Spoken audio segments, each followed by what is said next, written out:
FGC Job Squad, your premier Tekken podcast.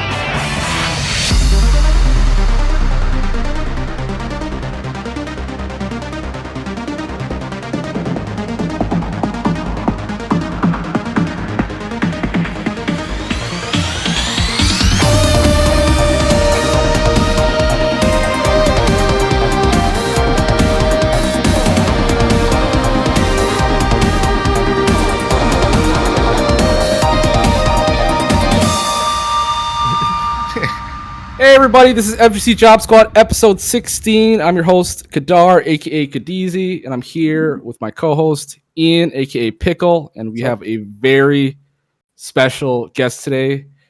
We got Rickstah, one of the coolest players out there, one of the biggest names. Top commentator, top player. What's up, Rickstah? Thanks for coming on, bro. Man, you got a lot of praise right off the rip. I like that. You guys are good at podcasting right off the start. You know, I like that. Thank you guys so much for having me, though. I'm excited to be here.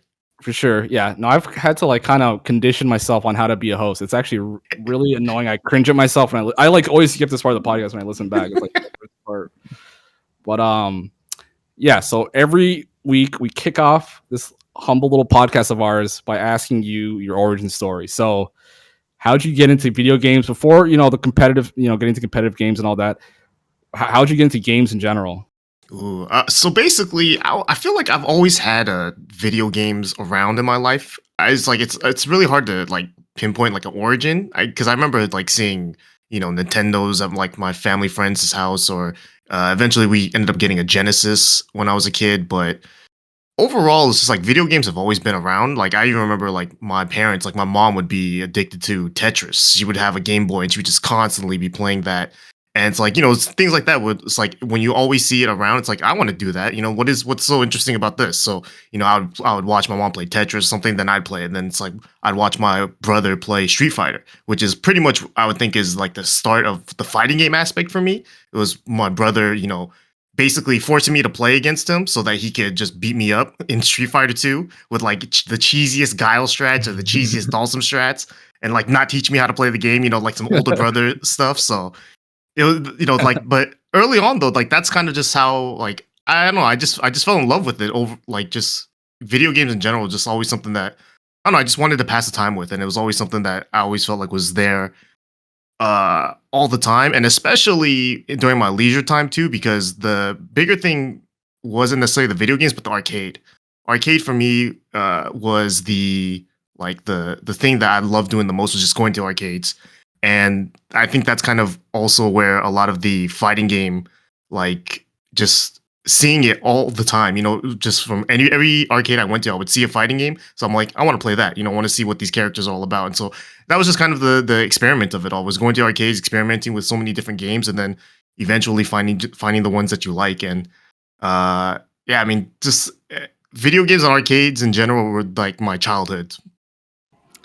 How old's your brother? You got a big family or a small family or what? So my brother's actually, he's 11 years older than me. My family, I'm the youngest of four, but there's a pretty big gap between myself and the second youngest.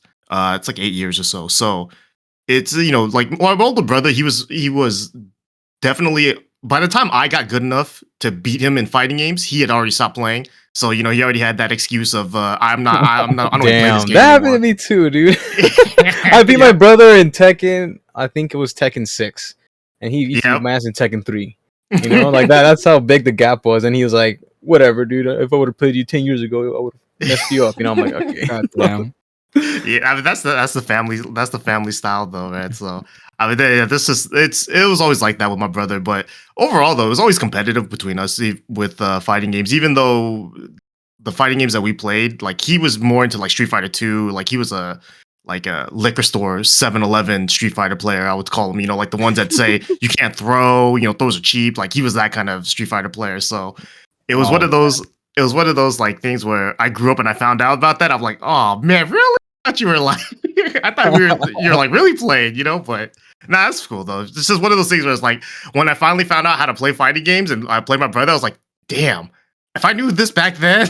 Yeah. If I knew this back then, man. Oh, you got lucky. But Yeah, just overall, it's like my family. I definitely think is a big influence on my on just video games in general, especially like the arcade thing I talked about earlier. Like the reason why I went to the arcade so much was because my oldest sister, she would take me there so often. You know, like just as like a way to pass time. You know, she had to babysit me for a bit, so she would take me to the arcade, and I guess I just kind of fell in love with that video games and fighting games and all that just because of that. Where did you grow up? Were you SoCal your whole Yeah, life? SoCal the whole way. Torrance. I've been living here for a while. The arcade I used to visit all the time was this arcade called Aladdin's Castle. It was in the Delamo Mall, and I used to go there so much just before I even played Tekken. And then when Tekken ended up becoming a part of like my routine of going to the arcade, that was like my main stopping ground for sure. What Tekken was this? All right, so Tekken for me, like when I started playing Tekken, was Tekken Tag Tournament 1 would be the first Tekken like I really got into competitively, and the main reason was because I met a friend in middle school. Old school Tekken heads might know him as G Machine. He was an Asuka player back in Tekken 5. But when I met him in middle school, he introduced me to Tekken and just kind of showed me all the things about the game, and he was showing me videos of Tekken Tag Tournament 1. And I remember, at the time, like the big like gimmick during that era was crossover like tag fighting games, like X-Men vs Street Fighter, Marvel vs Capcom, those kind of games. So seeing that with the 3D aspect and Tekken was really cool to me, and I was like, I want to learn how to play this. And then he started showing me like Tekken 3, because I never really even cared about Tekken. Like, even though I had played Tekken 1, I didn't really know much about it until Tekken 3, when he showed it to me. He's like, all right, I'm gonna show you this one thing, and then he just shows me like a multi-throw with King, and I was like, that's a wrap. You're like, yeah, you gotta teach me how to do that. You gotta teach me how to do that. And then once he taught me how to do that, then he started teaching me how to button buffer, and I'm like, this doesn't make any sense. And like we were scrubs, but it's like he's teaching me, knowledge that I didn't know about the game, and seeing things like that just like blew my mind. I was like, I gotta learn how to do this, so it's kind of where a lot of it started for me.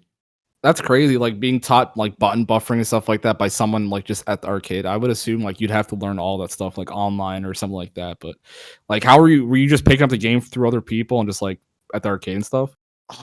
Initially, yeah, for sure, it was through a lot of just, like, my friend teaching me how to play as well as the arcade, but more than anything, it was the internet, and it was definitely, like, forums, right? Like, Tekken Zaibatsu. When I started playing, like, for, like, actually, well, I'll take that back, because Tekken Zaibatsu didn't become a thing for me until later Tekkens, I guess. Early on, I think there were other forums, but I didn't use them too much because I was still too young, so I didn't really like know or understand the game so much.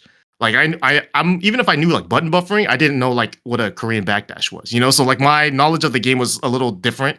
Like I knew like sick combos. I knew how to do like sick combos and impress the people at the arcade.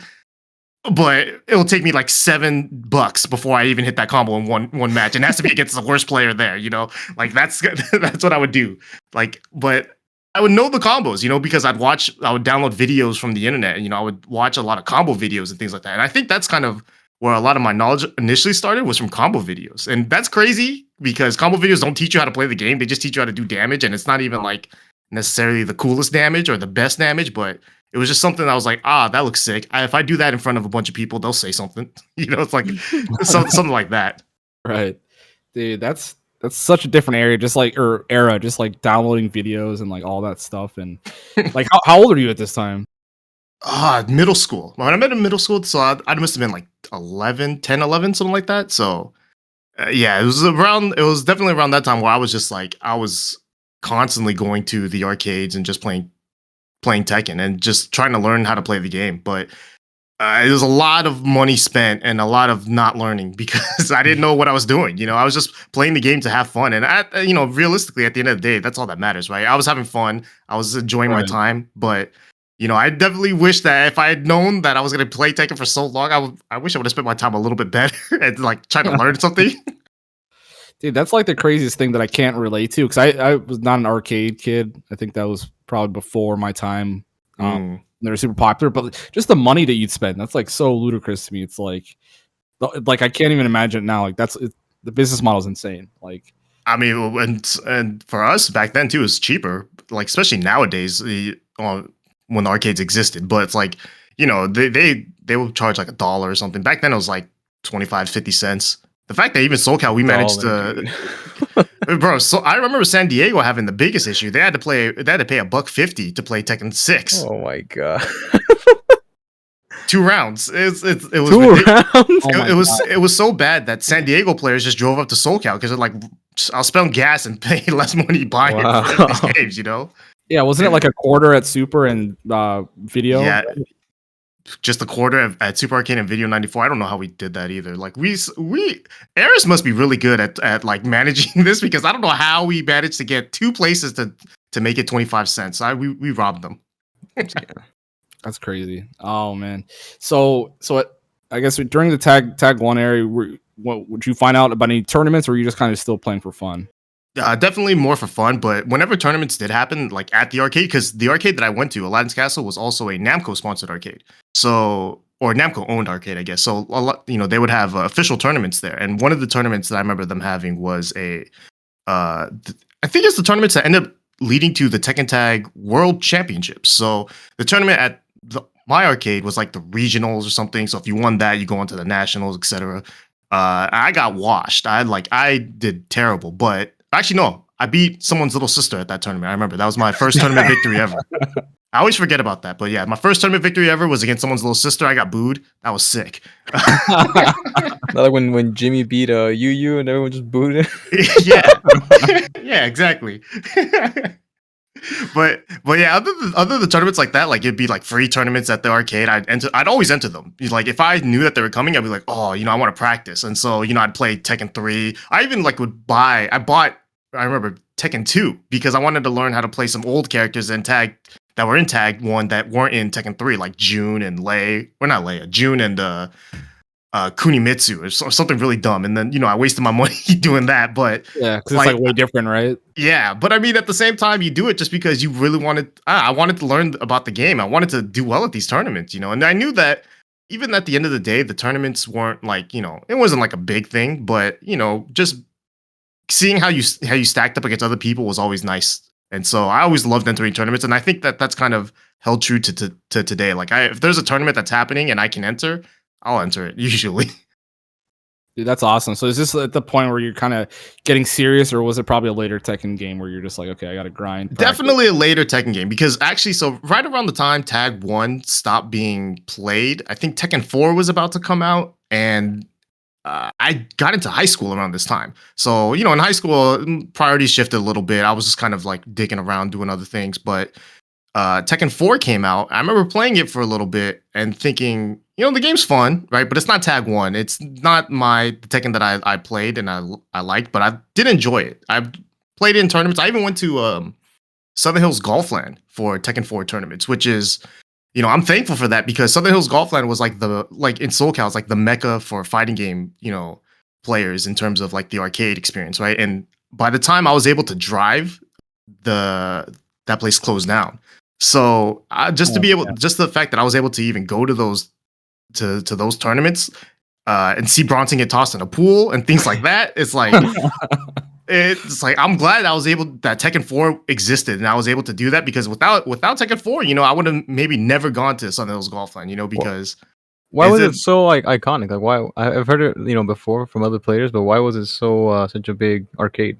If you think of all like the SoCal like fighting game legends, pretty much all of them can trace their roots like to Southern Hills Golfland. Like if you can even go back to like Valle, Watson, all the Street Fighter heads would all go to Southern Hills Golfland from SoCal. NorCal, I think, is like Sunnyvale Golfland maybe.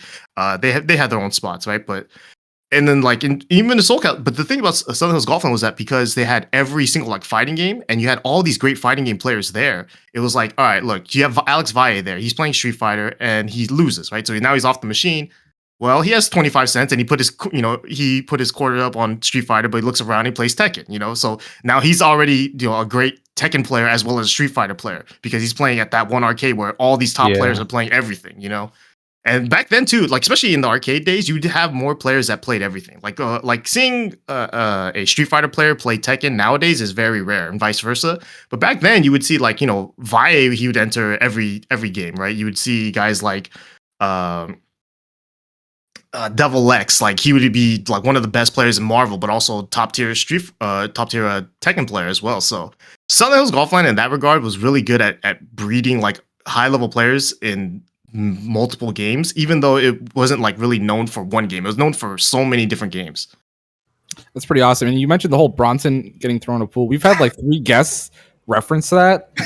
Like, do you have any like your funniest memories and stuff? Because we've heard that one like it's kind of crazy. I feel like how many people were there? I feel like that's a crazy moment. But like, do you have any funny memories? The funny thing about that was that, dude, like, because I was a scrub, so no one knew me, so I was just a blank face in the crowd. But I just remember seeing Bronson. I didn't see him actually get thrown in the pool. I was there though, so because I remember he walked out of the arcade dry and he came back wet. So I can only assume he got tossed into a pool, right? And I remember him walking up and he's drenched and he's sticking his arms out. You know, like how you would like stick your arms out to dry yourself. Yeah. And I remember he had to go play, and he plays and he sits down on the stool, and he told me this, but I didn't. And I remember him telling me like when I sat down, it went squish, and I was like, I can't play like this. So he stood up and they lost the set. So I imagine him waving his hands like a bird or some shit. I mean, those are just like that was just one incident there. I mean, Southern Hills Golfline, I know for sure, like, there's a lot of stories that happen there, but I've only been there a few times to, like, just the fact that I even have one story like that is crazy in my mind, because just because I've only been there like 2 or 3 times. I can't really remember anything else, but that one definitely sticks out. Did you play any Tekken, or I guess we can get to Tekken 5. Did you play Tekken 5? Tekken 5 is definitely where it became that's where the competitiveness came in for me. Tekken 4, like, I going to Southern Hills Golf and playing there was cool, and I got to see a lot of top players that I never thought I would see or play against.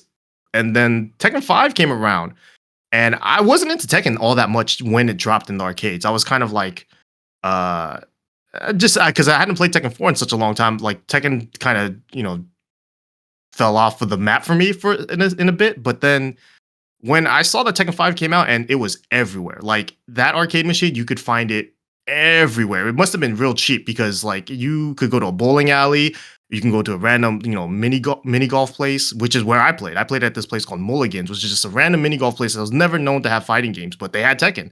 And that's why I went to go play. And I kind of got hooked straight up because of that stupid IC card thing where you can get like leg warmers for Asuka or something dumb like that. So I got addicted to that aspect of it, and I didn't really like try to play the game until the first day I saw Tom Hilfiger and Arario show up. And like, so I knew Tom. Tom I met a long time ago during Tag 1, and like I knew he was hella good at Tekken. So it was shocking to me that he was still playing the game at that point. And then he brings this other Korean kid here whose name's Arario, who I didn't know at the time. So I just thought he was his younger brother or something. And he is fucking up everybody there. And like, I'm sitting there thinking like, bro, I've never seen this guy before. I'm like, I've been playing since Tag 1. Like this kid can't be that good. And he is fucking us up. And I'm just thinking, how do I do that? Yeah, like you see what happened again? Like the same thing I said from when I learned it in middle school, where I was like, how do I do that? Like, how do I do that? It's the same feeling. I'm not even joking. It's like, that's what I felt like when I saw that. I was like, how do I do that? How do I win in such a like effortless way? Because that's what it looked like. It looked effortless, and I was getting pissed because I was like, I'm working hard. They're making it effortless. I wanted to be effortless too. So who did Radio play in this Tekken 5? Right, Jack and Jack sucked in Tekken 5.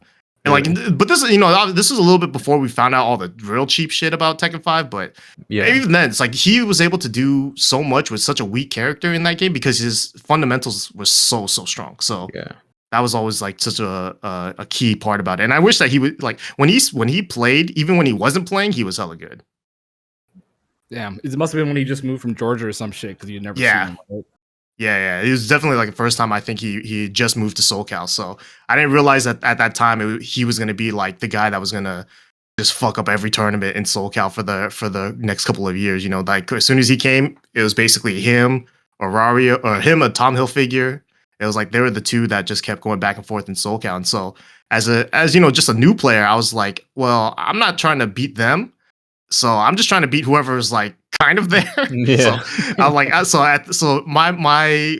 so then my goals end up just being like, well, rather than compete with like the top of the top, I want to compete with at least whoever's around, like whoever goes to these arcades and plays, because if I can compete with them, they're gonna end up playing these tournaments, and if I can beat them, I'll beat them in tournament. That's just kind of how my mindset was. So I just started going to every arcade. I went to every single arcade that was like just within like 50 miles.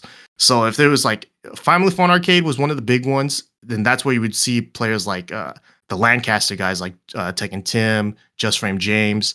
And then, if you go more to the east, it would be like Camelot, which is kind of more like where Super Arcade-ish is. But that area is I met Rip actually, and so like that kind of just became like when I started seeing Rip at like so many different arcades because he started doing the same thing. So I saw him. I remember seeing Rip at Vid 94 and FFA in the same day, and those places are mad far from each other. And we did not drive together; we drove separately. So at that point, we got to the Vid 94. We looked at each other like we should just.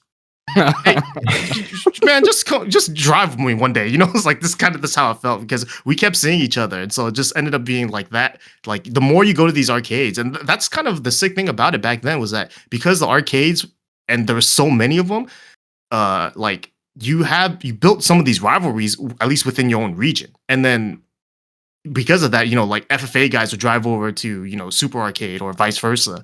And they would have these battles where it's like it was just more about pride than anything else. You just wanted to beat them and show that you were the best in Socal. Damn, that's pretty cool. The whole arcade rivalries and just traveling around all the arcades in the area. That's like, man, that's really cool. Like we have it so easy now. You just I mean, online sucks, but you can just hop yeah. Hey man, but you don't have to drive in traffic to get into online. That's one thing. Right. That's funny. Yeah. So when we talked to Rip, he definitely mentioned that just driving all around. I think he was like in college at this time or something like that, and just making the rounds and stuff like that. But at this time, did you play on console or were you just strictly playing in the arcade? Ooh, I mean, for Tekken 5.0 was a weird one because that game came out on console really fast. Like it was only in arcades for like I want to say 6 months, 7 months. So by the time it came out on console, everyone's playing it on console. That's like pretty much all we had because all the arcades by that point, they were supposed to get upgrades. They were supposed to get like a 5.1 upgrade and no arcades got it because they were like, we just bought this machine and then, you guys put it out on console so fast. So why bother upgrading the arcade if you're just going to, put it on console again? So it almost became like we were forced out of the arcades into console until Super Arcade ended up getting DR, which I think it definitely helped SoCal Tekken because if we didn't have DR, I don't know if we'd be playing Tekken. I don't know how many of us would still be playing Tekken, to be honest, because it really was the only place to play in SoCal for a while. So that's a little further ahead though. In 5.0, like I think everyone played on console just because, it was easy and it was cheap. And I think the one thing about it too was that you could buy a special edition Tekken 5.0 that came with a joystick, and that joystick was sick. It was like it was the cheapest thing you could buy.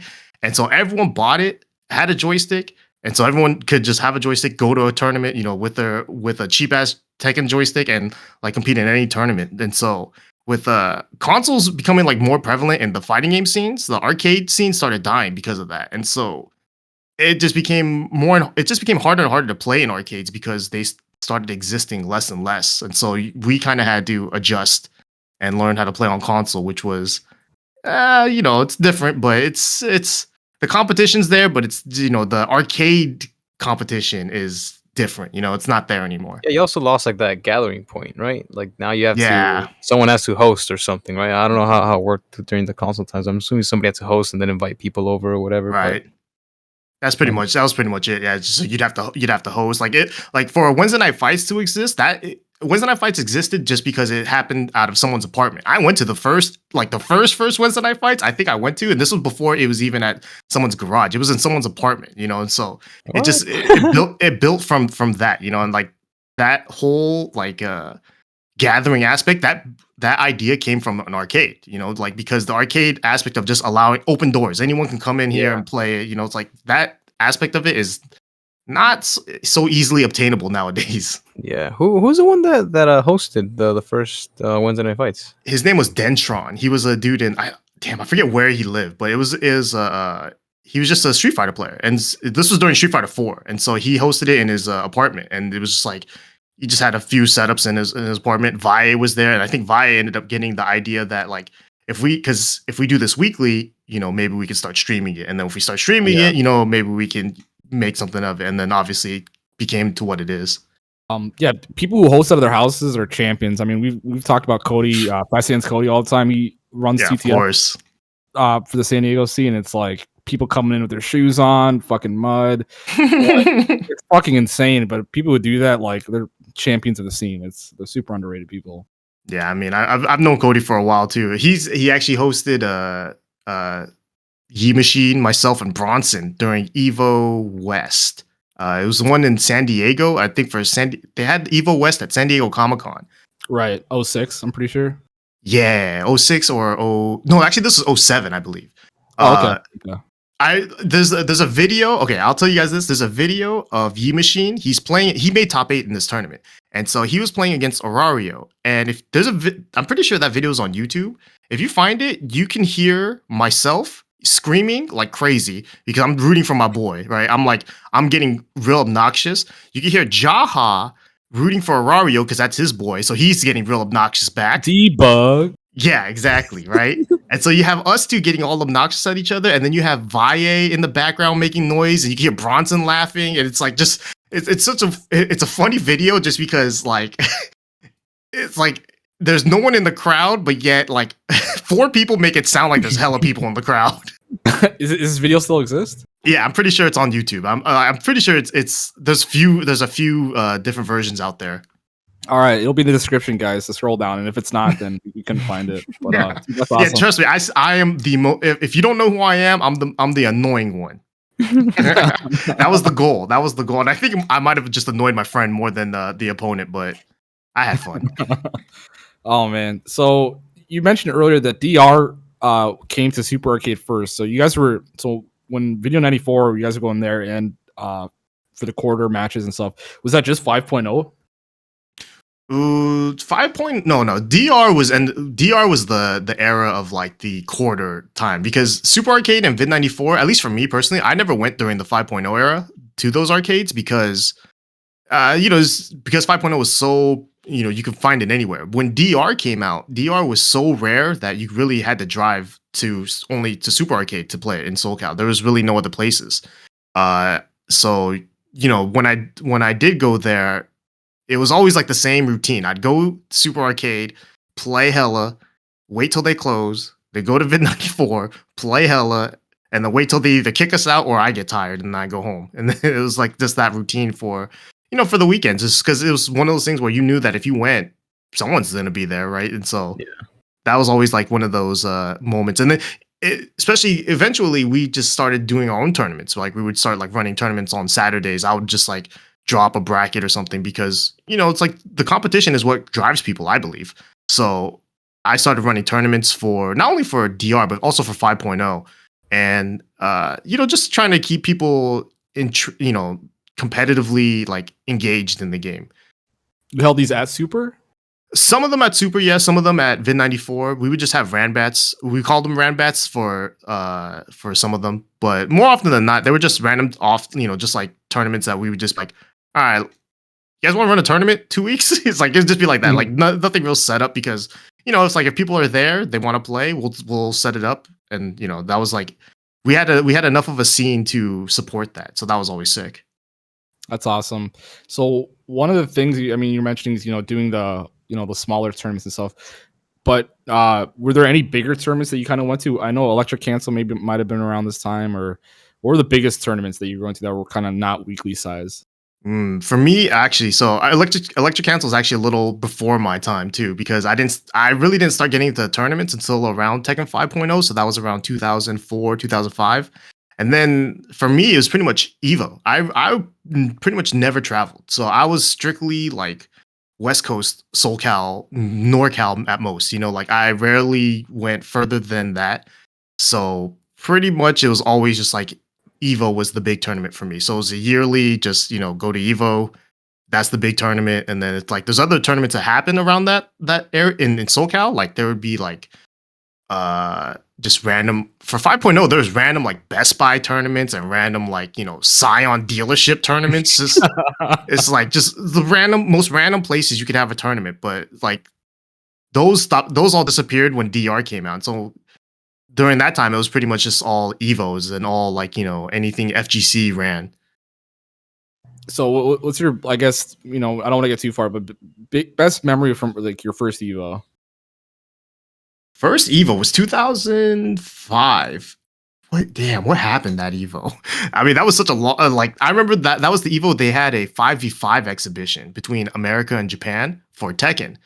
And it was, I mean, at the time I was thinking America's better than Japan. And so America won. But the thing that really bothered me was that there's this one guy on our team. His name was Jop. He's an old school Jack player, hella good. But he was like, "Oh, I'm gonna beat everybody," especially this one guy, Kembo. Kembo was this Japanese Ganryu player, who I liked a lot too. But he was like, "Oh, I'm gonna beat the shit out of Kembo," and then he goes 0-5 in the round robin.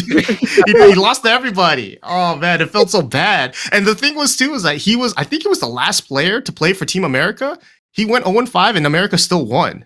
So it was like we had such a lead too. Like that kind of sucked. But other than that, like I don't know, just overall the entire experience of it all, because that was the first time I got to play international players. There was a lot of Japanese players at this Evo, and so just being able to play against like foreigners like that was kind of crazy to me, because I'd watched a lot of foreigner videos when I was like learning how to play Tag 1 or Tekken 4, Tekken 5 even, right? I'm watching all these videos of Koreans or Japanese players, and then to actually see them and play against them was like kind of wild to me. So I was like, if I could do, the fact is, it's just all I have to do is sign up for Evo and I have a chance to play these guys. So, I didn't look at it as like, oh, these guys are way better, I can never get there. It was just more like, I'll get there.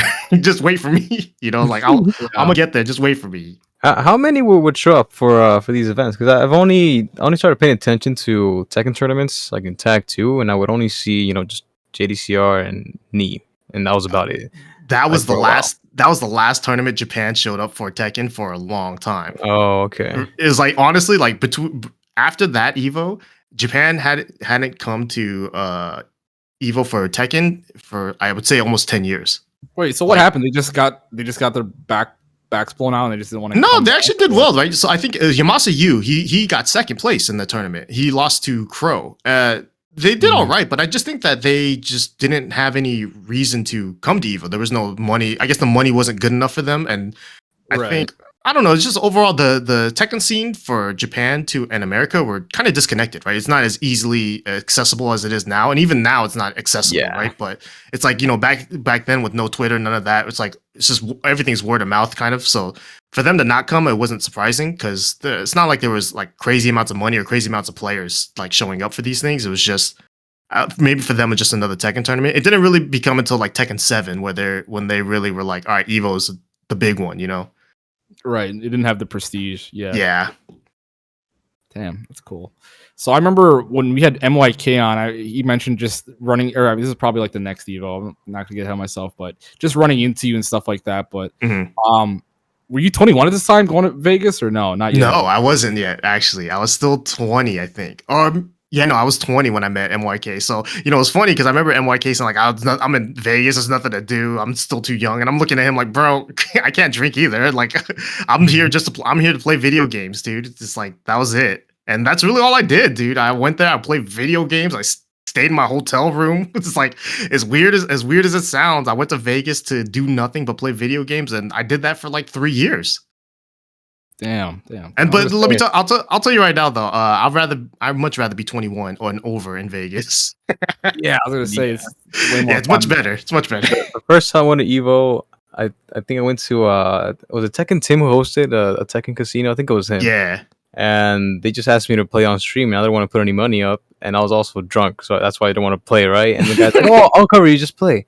And then they threw I forget the player's name, but they ended up putting Kodakor up against me, and I was like, "What the fuck?" Like, this is the second time that I already lost the first time, right? So I'm like, I'm not gonna pay for it again, you know. He's like, "Don't worry, just play. It was fun the first time, just playing." And he covered like the $20, and she fucked me up. You know, I don't think I got a single match on her, and I don't think she even remembers. Like, we just had her last week on the podcast, but she fucked me up. I was drinking those you know, those big ass bongs they sell you at those hotels with a bunch of liquor in it. The worst. You know? I had like, you know, maybe 1.5 of those down, and I was playing Tekken like that, and I was playing Dragunov too. Like that wasn't even my character. That's how like wasted I was, and then they're putting me on stream to play Kodakor, dude. You can always tell how good a person's day is by how much they drank out of that thing. Because usually when it's close to the top, they're feeling good. When it gets halfway through, you get to see the pain on their face. Yeah, you don't know when you drink it anymore. You don't even know what the flavor is anymore. Just at the bottom, that's when you're just like why are you even trying still? Just throw it away at this point. You gotta get to the bottom so they can refill it, man. But yeah, dude. Well, my first Evo, that was back when they still had round robin pools. So you had like 5 players in a pool and you'd have to round robin each other. I got out of that in winners, and then I don't remember. What happened? Oh, I won my first match, and then I lost to Bronson. That was actually the first time I met Bronson. Post, pool incident. So that was cool. Yeah, we had talk online and whatever. So that was the first time I met him. He beat my ass and then shook my hand. And that was cool. and then in losers, I lost to a Japanese Horong player, SDZ. Really, really. Wait, no, not Japanese, not SDZ. Mister is the guy I lost to. He's the Japanese Horong player. So I did all right in there, but not like as good as I was hoping. I played a Ganryu the entire way. Oh, okay, that's awesome. That's really cool. Pretty sure Cody played Ganryu at the time. Yeah, so I mean, like that was the nice thing, right? So when you talk about how like Cody housed us, he housed myself and Bronson, right? And we were both Ganryu players. He's a Ganryu player, and then there's one random Oscar guy in there. I don't know how he got invited, but but he did well, ours. So that was cool though, man. I mean, back in those days too, like going to Evo West, like Evo West being a thing was such a crazy idea because it's like, just a local Evo, right? Like, but now it feels like every major that happens now is like a local Evo. They're getting so big. But back then it was like seeing something like that was pretty nutty. And it was a tough tournament, I remember too, because people understood that winning Evo or just like placing well at Evo West gave you such a huge advantage at the major tournament that you wanted to do well at those tournaments. And so like people took all of them seriously. I remember Bronson taking it pretty seriously. He was practicing like hella at Cody's. So it was a pretty eye-opening experience for me just to see like how much people like practice, because at the time I played a lot, but I thought I played a lot. And then I watch other people practice and play, and I'm thinking, oh, no, I don't play. I don't play a lot. Not like these guys. How would you feel if they did like preliminaries like that now? Do you think it's probably not even feasible for the amount of people that would show up and stuff like that? Like, it's such an ambitious idea to have like these Evo regionals that determine seeding and stuff like that. Like, super ambitious and awesome. But do you think that's even feasible today? It's tough just because open tournament format makes seeding like just basically impossible, right? You have to just do it based on word of mouth unless it's like a actual league or something like that. So, yeah, I mean, I think it's possible, but it's probably just not reasonable to do. Like, I think they would much rather put all their resources into making the big event the best one. So, right. Yeah, so like for just right now, I don't think it's reasonable, especially when you have so many of these like, CEO that just happened, right? Being a big ass tournament, combo breakers, and now all these other, tournaments that are like just basically their own like real majors. Right. So I guess at this time you mentioned, other people were practicing a lot, but one of the things that Rip said last time Rip was on was that, he said that you were one of the best players that he knew with the most potential. And obviously, you've had great placements through 7 and stuff like that. But, was there a point where it's like you kind of put in overdrive, practicing and training like around this time? I can't ever say I like there's ever a time like that. I guess the only time where I ever felt like I really practiced it was because I had to play a $50 money match against Just Frame James. And this was before James got like really, really good. So he was kind of like on the up and up. And I think they kind of stuck me there as like a gatekeeper almost. Because like I at that time, I think I was favorited to win, right? And I won the set 10-8. It was a $50 money match. And I practiced with Rip a lot in that set. And it helped out. And I never wanted to do that again. Was it too much effort, or what was it? It wasn't the effort per se, but it was like I felt like I had to learn so much for one player. Yeah. That it was like now every time I play against another law player, I have these images of James just like coming at me, and I was like, I was like, oh god, back up. You know, I get scared sometimes, but it's just more often than not. It's just I tend to like the tournaments. You know, I don't necessarily love the long sets. I don't love the long, like trying to figure out how to beat your one opponent in a long set like that. So preparation for it, yeah, for sure. Well, That's funny. James, out of all the players, like he's such a like crazy player. I'm not sure what he played like back then, but from what he was definitely more experimental back then. I think he was still trying to figure out what was good and what wasn't. But like he was also one of those that really like thought outside the box, so it made it hard to figure out what he was trying to do. Once he figured out what didn't work but still played like he was thinking outside the box, that's when I started calling him a bitch on every ATP podcast. that's when that happened. Oh my god. It was so you said Rip was helping you in this first 10.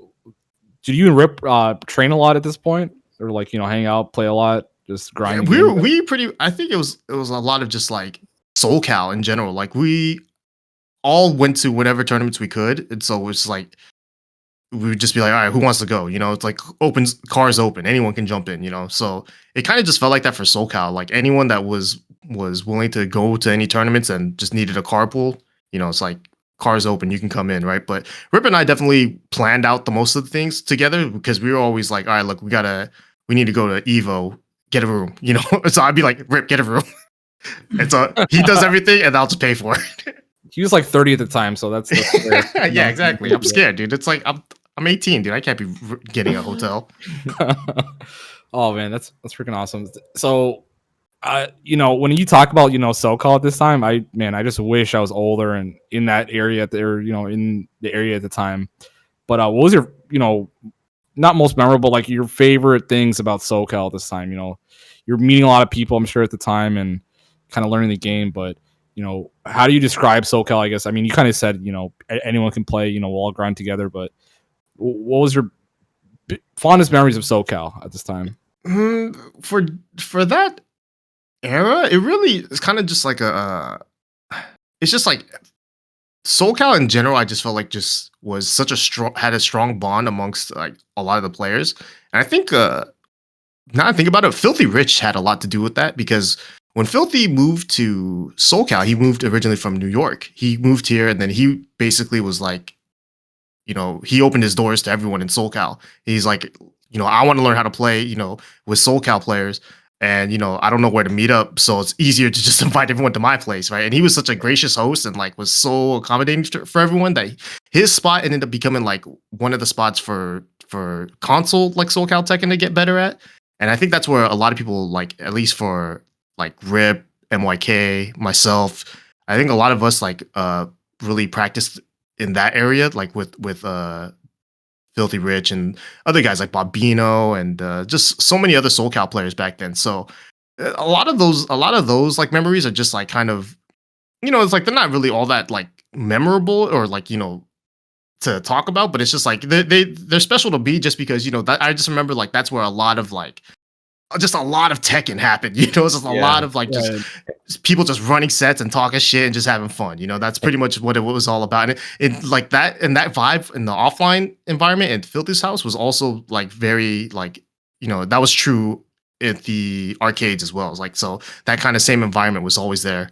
Yeah, and YK mentioned when he was on here that was like the guy who mentored him through Tekken.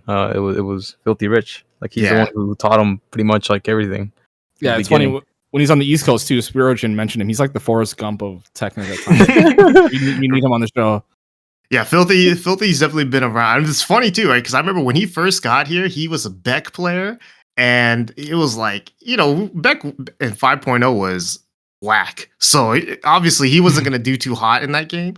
And then he was playing on this big ass joystick, like this X arcade joystick. It's the ugliest piece of crap. He's like, hey Rickstah, can you fix this? And I'm like, all right, I'll take a look at it. While I was taking a look at it, he became a pad player and a Heihachi player. And he's like, I don't need that thing anymore. and he's hella good. Wasn't he like modding pads and shit like that? Like yeah. He I remember his thing was that like on a PlayStation pad, like if you were to press right, like the entire D-pad shifts over, so you can't actually press left at the same time.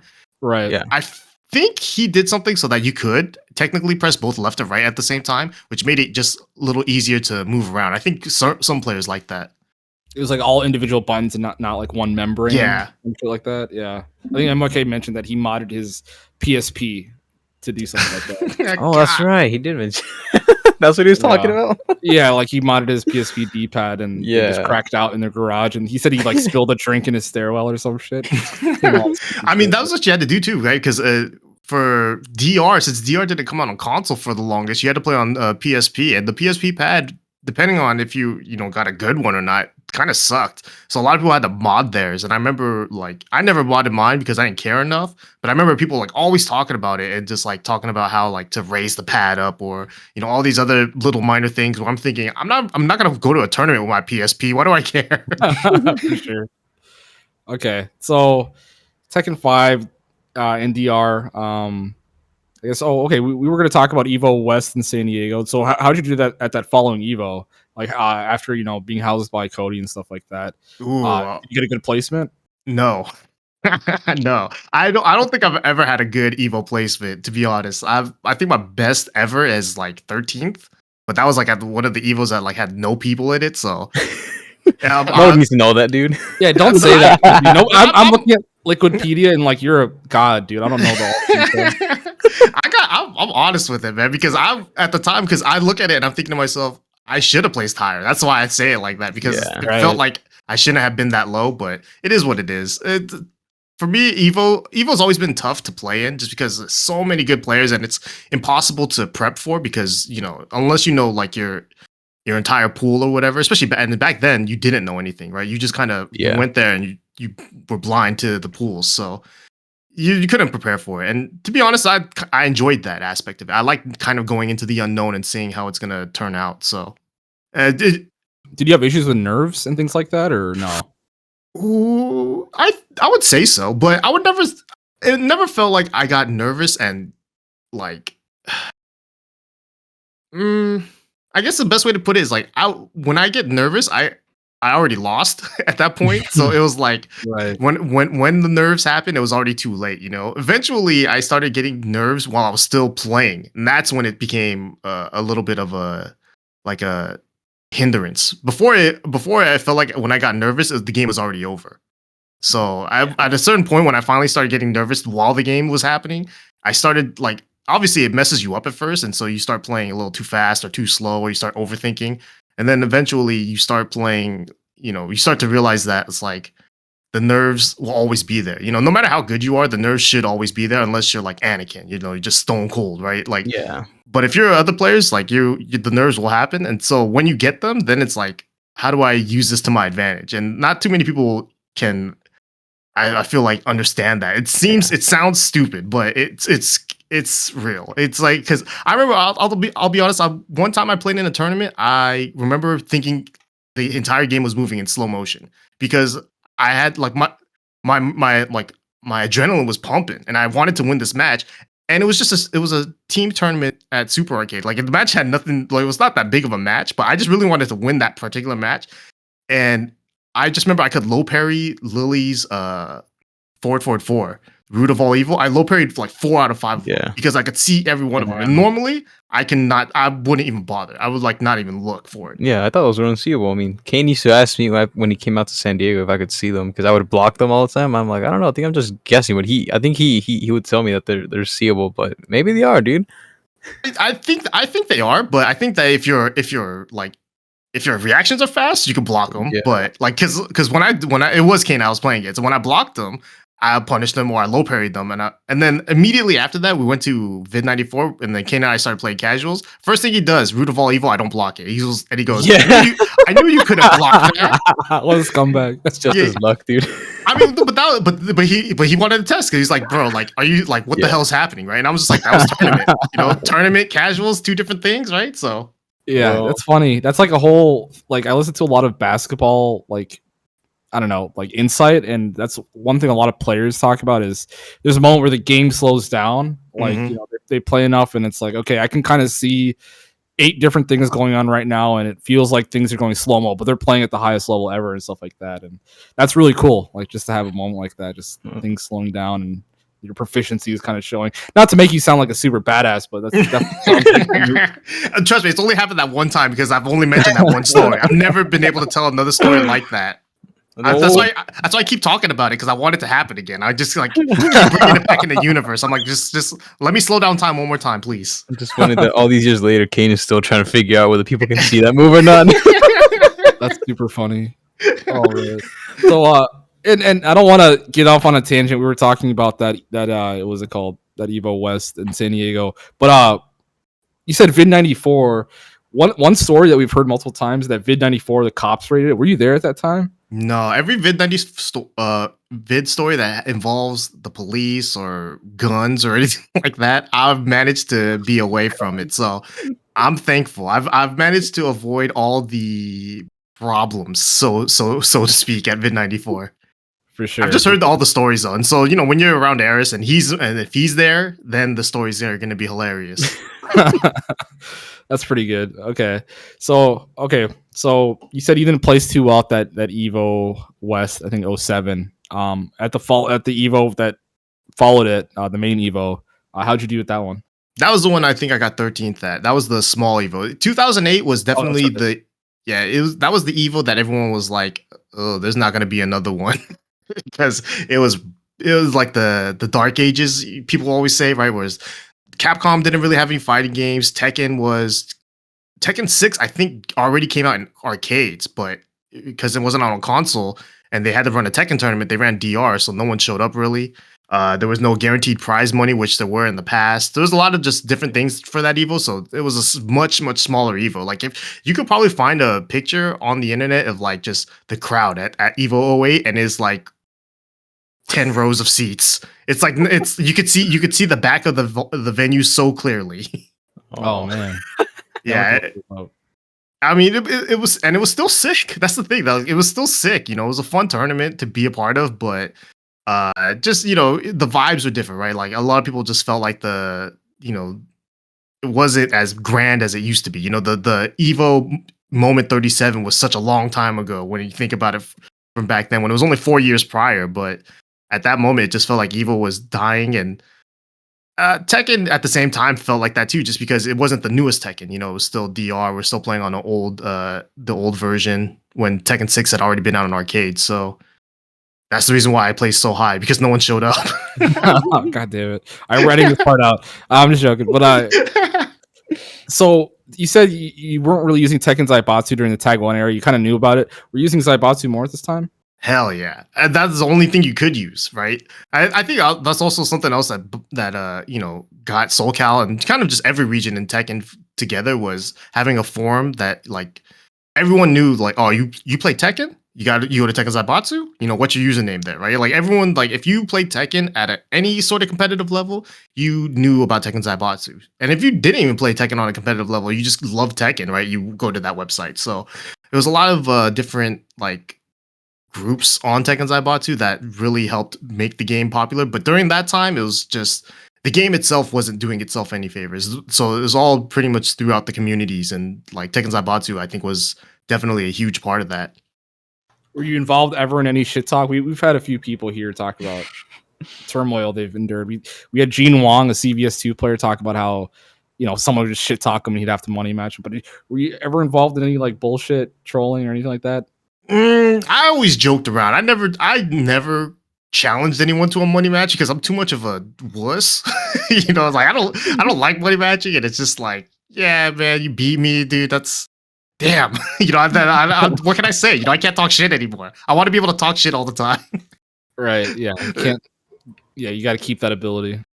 Yeah, I mean, I would always like just fuck around on TZ, talk some shit here and there, but I don't remember ever really getting into any like beef or anything like that. Just be like disagreements with other players or things like that. Just some friendly shit talk here and there. But overall, like I think it was cool just because you could even like go into other threads of like certain regions and just kick it in there, right? Like just go to the NorCal thread and just talk shit. Like go in there, it's like shut up Bronson, and then just leave.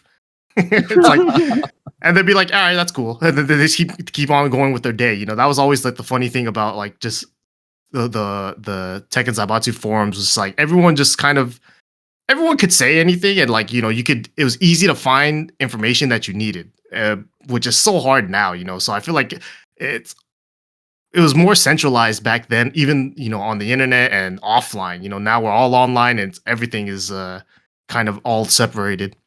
Yeah, I hate Discords. Like I own I own the Lars Tekken 7 Discord and I don't even go there anymore. Like it's just fucking garbage. You have to click the pin to see combos that are like really old from like season 3, and like it's really a shame. It seems like they figured out like how people could get better back then with the forums, because you just have like the first page, the first post, right? You could kind of edit that and always kind of keep it up to date. That reminds me of Wayne Gamble used to be a part of the Leo Discord, and he would get so mad. He would tell me that people would go on there, watch his streams or whatever, steal his shit, and then post it on the Discord and act like they found it. And they would just say like, "Oh, look at the new combo that I found," and it's like something Wade Gamble does, all the time. And that's the only thing he would talk about on that channel for. So I just go in just to see who the fuck's being a rat and stealing my shit. That what Discord's for, dude? Yeah, man. You gotta go to Discords now, just to like search for people. I do it. I give credit because I linger. I look through Discords just to steal strats, but I'll give them credit. Yeah. I just give Discord credit, the entire Discord. Right, Discord tech. So at this time, it's kind of the transition period. I mean, did anything else happen in DR? I feel like I'm kind of hopping all over the place, but I mean, with DR was for me personally, DR was probably one of the more fun Tekkens, just because competitively, USA during that time was pretty competitive. Like just because we didn't have, like I said, Japan didn't show up to Evos back then. Neither did Korea or really any other area, right? So when the Evos happened, they were like American events, and so I remember 07 was a big one because that was basically New York versus West Coast. NorCal, SoCal. We wanted to see who's the best out of all these regions, and Texas was still there too, and like so there was a lot of hype around just Tekken in terms of just the local pride in the US during that time, and I thought that was real sick. And it's not something that it still exists today, but it's definitely back then it was definitely much more. That's where the fighting GM video came from. Where he's like, he looks like ass, he plays like ass. That's a bad combination. Like things like that. That came from shit talk from the internet. From the forums like that. So things like that, like they still exist, but it's definitely not as prevalent as they once were. And I kind of miss that. I do kind of miss that. Damn. So you said just it being an American event, just did it feel like more doable to get top 8 and things like that, or did you guys not really have a concept of like Korean talent, Japanese talent? Oh no, back then we definitely knew that the Koreans were good. Japan we knew were good too, but we never really saw much footage of them.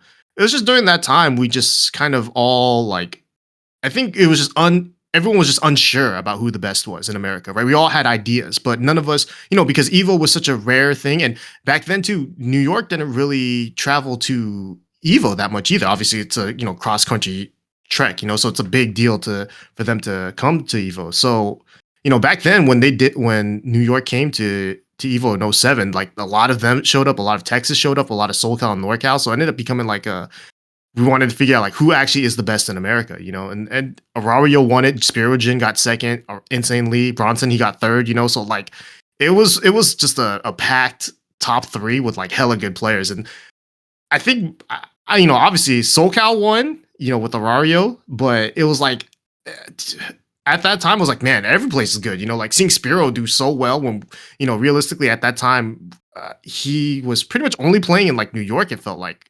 So we didn't see much of him, but then he came, to Evo and did work. So, that was always exciting to see. Yeah, when we talked to Spiro, that was definitely the highlight of our conversation. Just that region battle and kind of learning about like, dude, region rivalries were real back then. Like, it's as a player who's kind of new coming up, or I'm not coming up. I'm not gonna say that. But as a newer player now, it's like so crazy. It's like a foreign world. It's like, dude, you guys care about like what state you're like. It's insane, and it seems like there's kind of a revival now with the whole Detroit versus ATL shit you see on the timeline. They're gonna have a what's it called, a crew battle or some shit like that. 5v5. Yeah, 5v5 in March or something like that. But can you talk about the region battles and stuff like that? Like, were you involved in any of them, or just what were your favorite memories of just the region rivalries? I mean, for me, more than anything, like, because I've always felt like a free agent in a regard. Like, when, not necessarily for Socal, but like, because in Socal, our region rivalries were arcade based, right? FFA versus Super Arcade or things like that.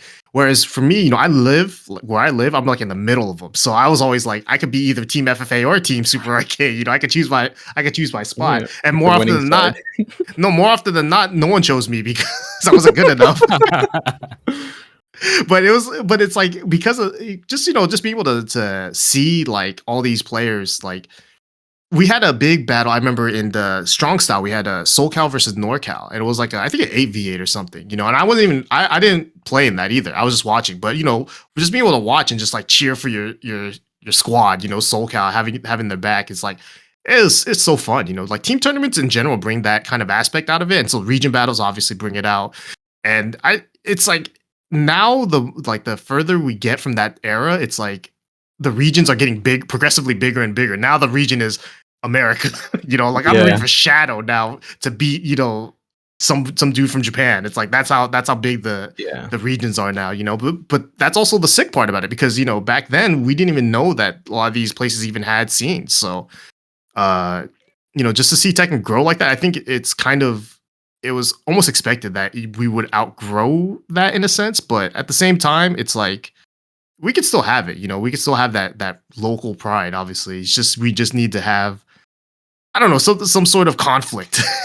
Yeah, right. I think it's fucked up. Oh, sorry. Go ahead. I was gonna say, the first time that I went up to WNF, like, I wasn't a part of like any offline scene. Like, my first tournament was a WNF. I just drove up there, and I didn't know that San Diego and you guys in SoCal were like separate. Like, you guys didn't consider everyone just SoCal. You guys were divided players. Like, these guys are from San Diego and they're from SoCal. And again, I wasn't a part of any scene, so I did not. I was like, what do you mean we're not SoCal? I'm more SoCal than you guys are. I'm down in San Diego.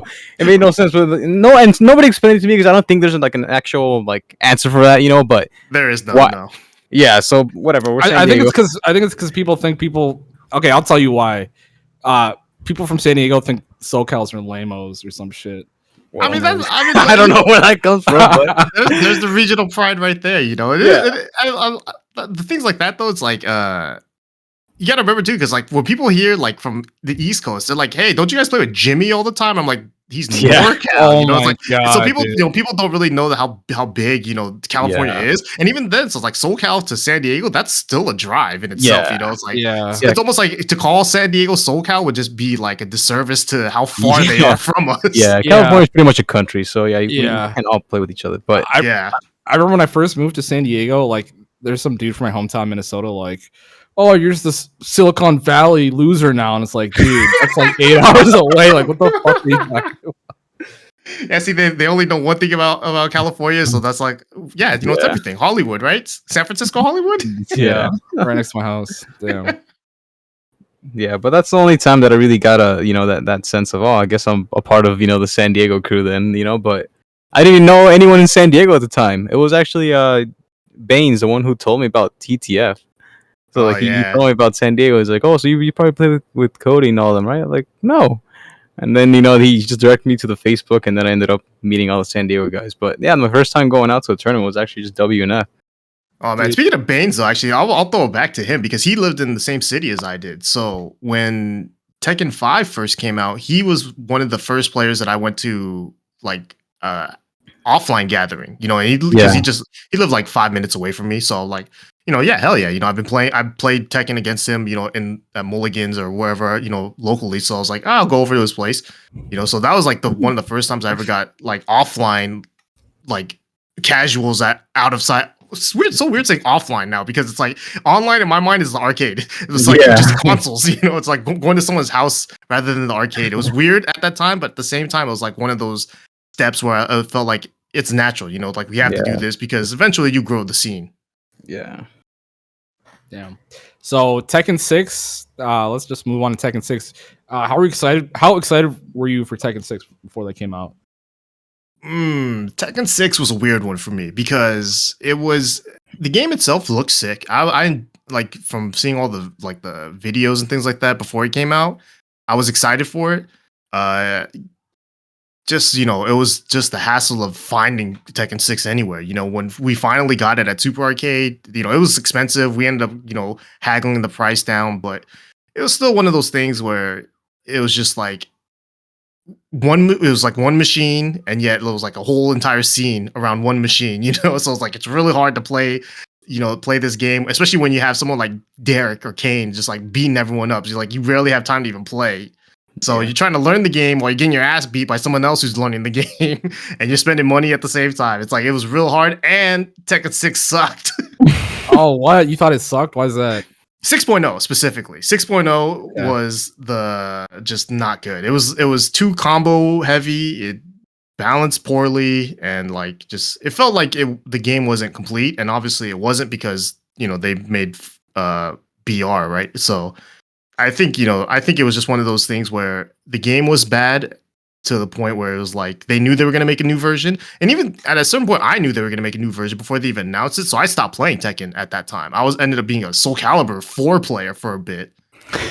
What? Why'd you hop on Soul Calibur? Well, number one, console. It was on console. The only Tekken 6 was only on arcade, so there wasn't going to be any tournaments for Tekken 6 during that time. So it was going to all be basically Soul Calibur. It was at the time too. It was like whenever Tekken had an off season, like where it wasn't going to be at Evo or anything like that, it was normally Soul Calibur would be the game to replace it. And I just played Soul Calibur because it was fun. It's it's the game that a lot of Tekken players also know how to play, like Eris and all these other dudes that played Tekken. So it was an easy transition, right? Like being able to I could go over to Eris's place or Insomnia's place, play them and get good at the game, not necessarily learn how to play with the Soul Calibur heads, and yet go over there, beat Soul Calibur players, feel good about myself, things like that. That's pretty awesome. So what was the gap between 6.0 and BR? Like how long was that? Oh, let me think. I think 6.0 came out in like 08 or 08. So I think Tekken 6 BR came out in 09. I'm not sure if it's arcade, and I don't remember when the console version came out. I think console version came out like 09 or 010, sometime around then. So it was like only like a year between 6.0 and BR. In the console version it was BR, right? Yeah, the console version they just called it Tekken 6. There was no BR, but it was the BR. It was basically BR. For sure. Did you like that version a lot more? For sure. It was definitely the better, it's the better game. It's the better version of Tekken.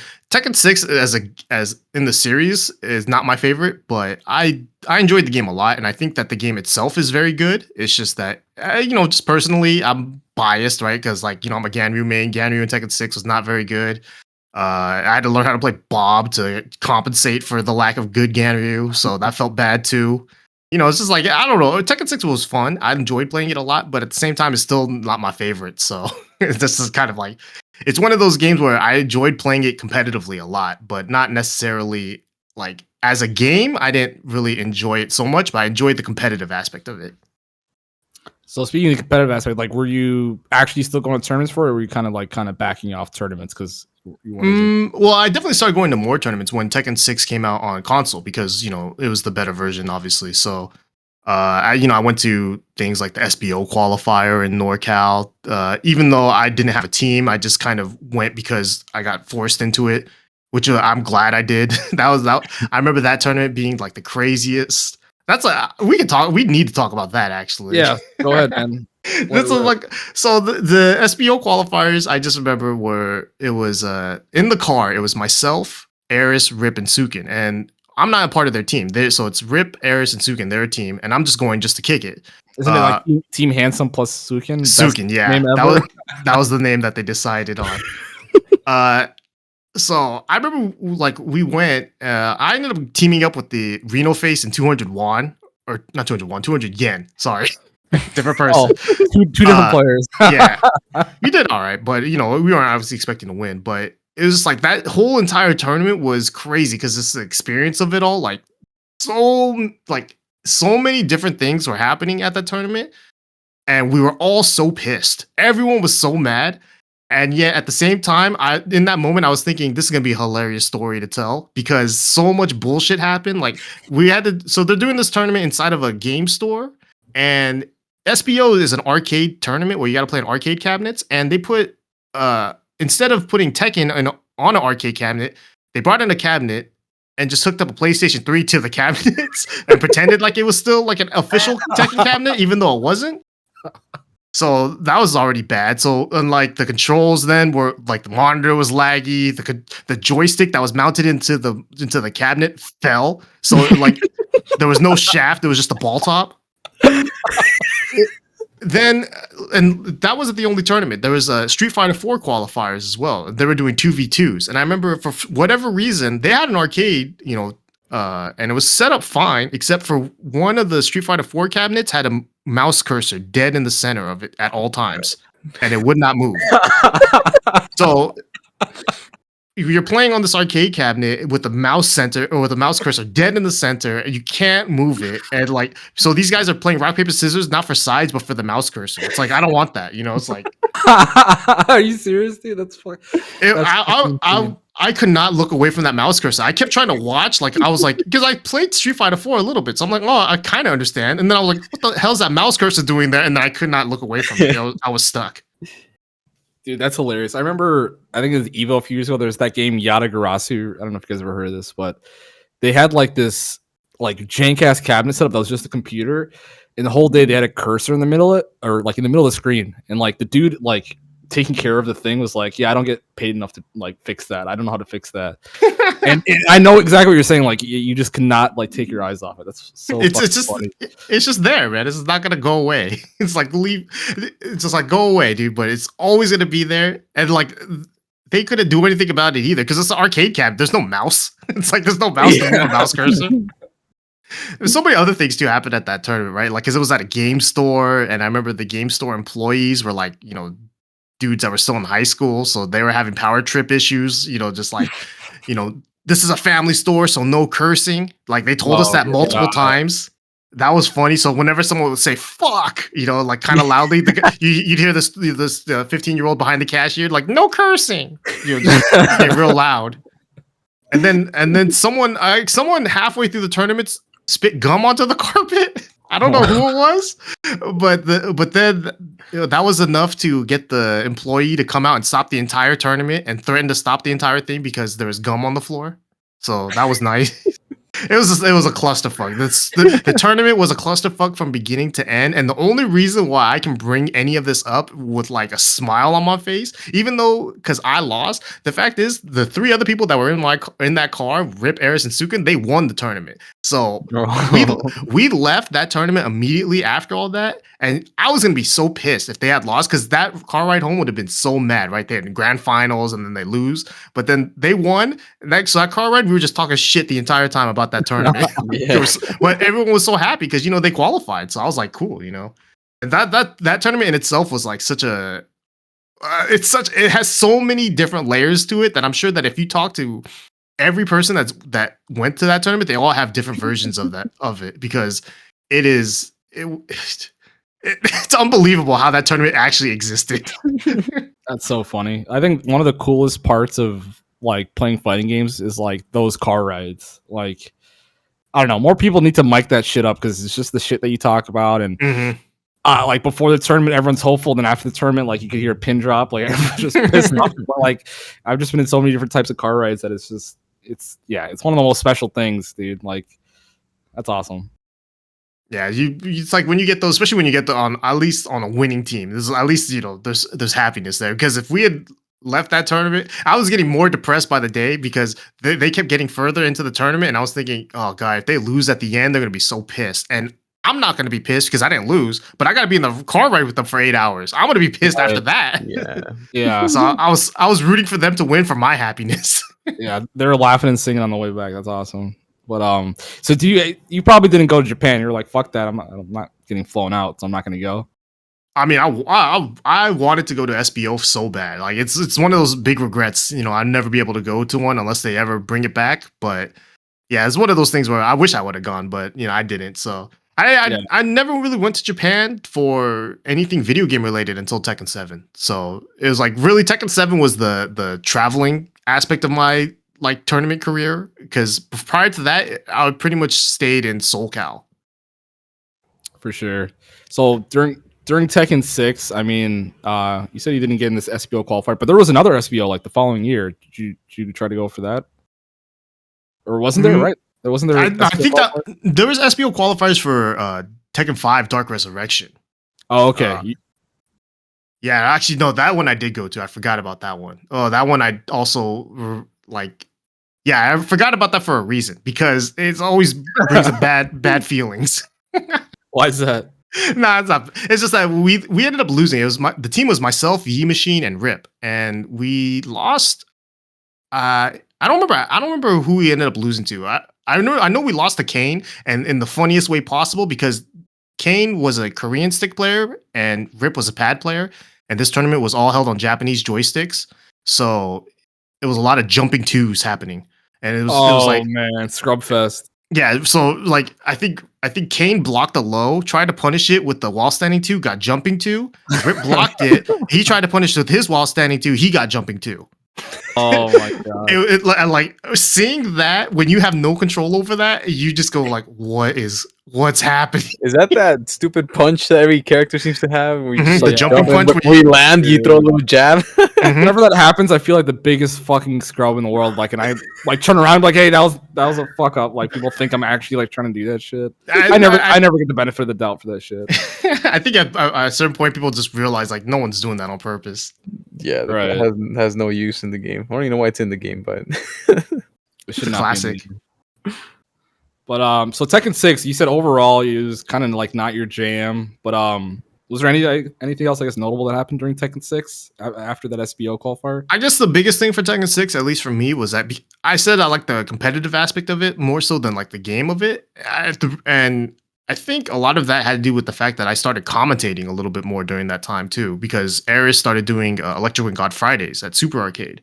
And so, it was just like he would have open mics, and so people would just jump on and talk shit. And so that's kind of, I found, I guess, another joy in Tekken, being able to talk about it just to random people on the internet, right? It's like, it wasn't something that, it wasn't even something that I wanted to do or even thought about doing, but it was just like, I'd been a part of the Tekken scene for so long, and I felt like I had, not even like crazy amounts of knowledge, but it's always, nice to see new players come in and just kind of like be like, hey, who the hell is that guy, right? He's like, oh, you never heard of Tom Hilfiger? Let me tell you. It's like things like that. It's like being able to be around MYK when he said, who the fuck is Tom Hilfiger, was like the funniest shit, because I knew at that point, I was like, if he sticks around Tekken for a while, he's gonna regret saying that. That's so funny. How did the whole thing start? Like the whole commentary thing? Like who got the idea to do commentary on I think Aris was just getting the idea of just starting to do like weeklies at Super Arcade, because I don't remember if this is the time when he was working there or not, but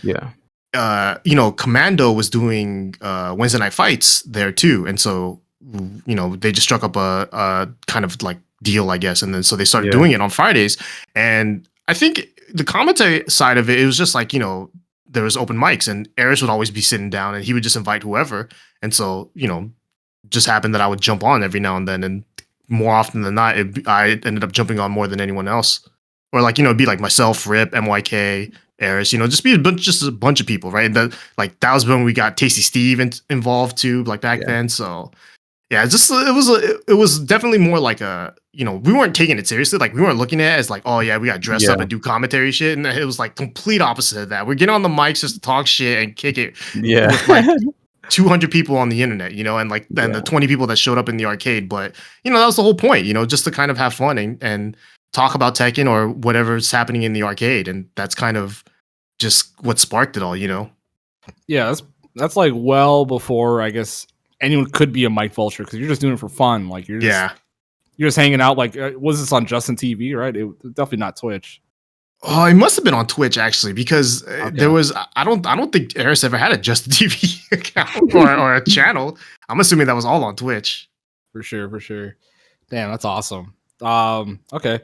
So I don't want to speed up too fast, but Tag 2, are you excited for Tag 2? And you can let me know if that's too far. Okay. Nah, definitely. Tag 2 was definitely the game I was looking forward to, just because Tag 1 was my, the game that has like the most nostalgia for me. That was the game that I learned the most, just from the beginning, the ground up. So Tag 2 was kind of like the game where I was like, all right, I want to see what this is all about. I want to see how they, how they do the tag system nowadays, as well as just, being able to play a different Tekken game that's not Tekken 6. I was just excited for tag. I love the tag system. I've always, and I guess that's the thing with fighting games in general, is I've always liked the idea of playing different characters. Like I don't usually like having like a main character. I always kind of experiment and mess around. So with a tag or team-based, fighting game, that allows me to experiment a little bit more and have like a little bit more creative freedom, which always ends up turning back to being like me playing the same two characters that I know I'm good with.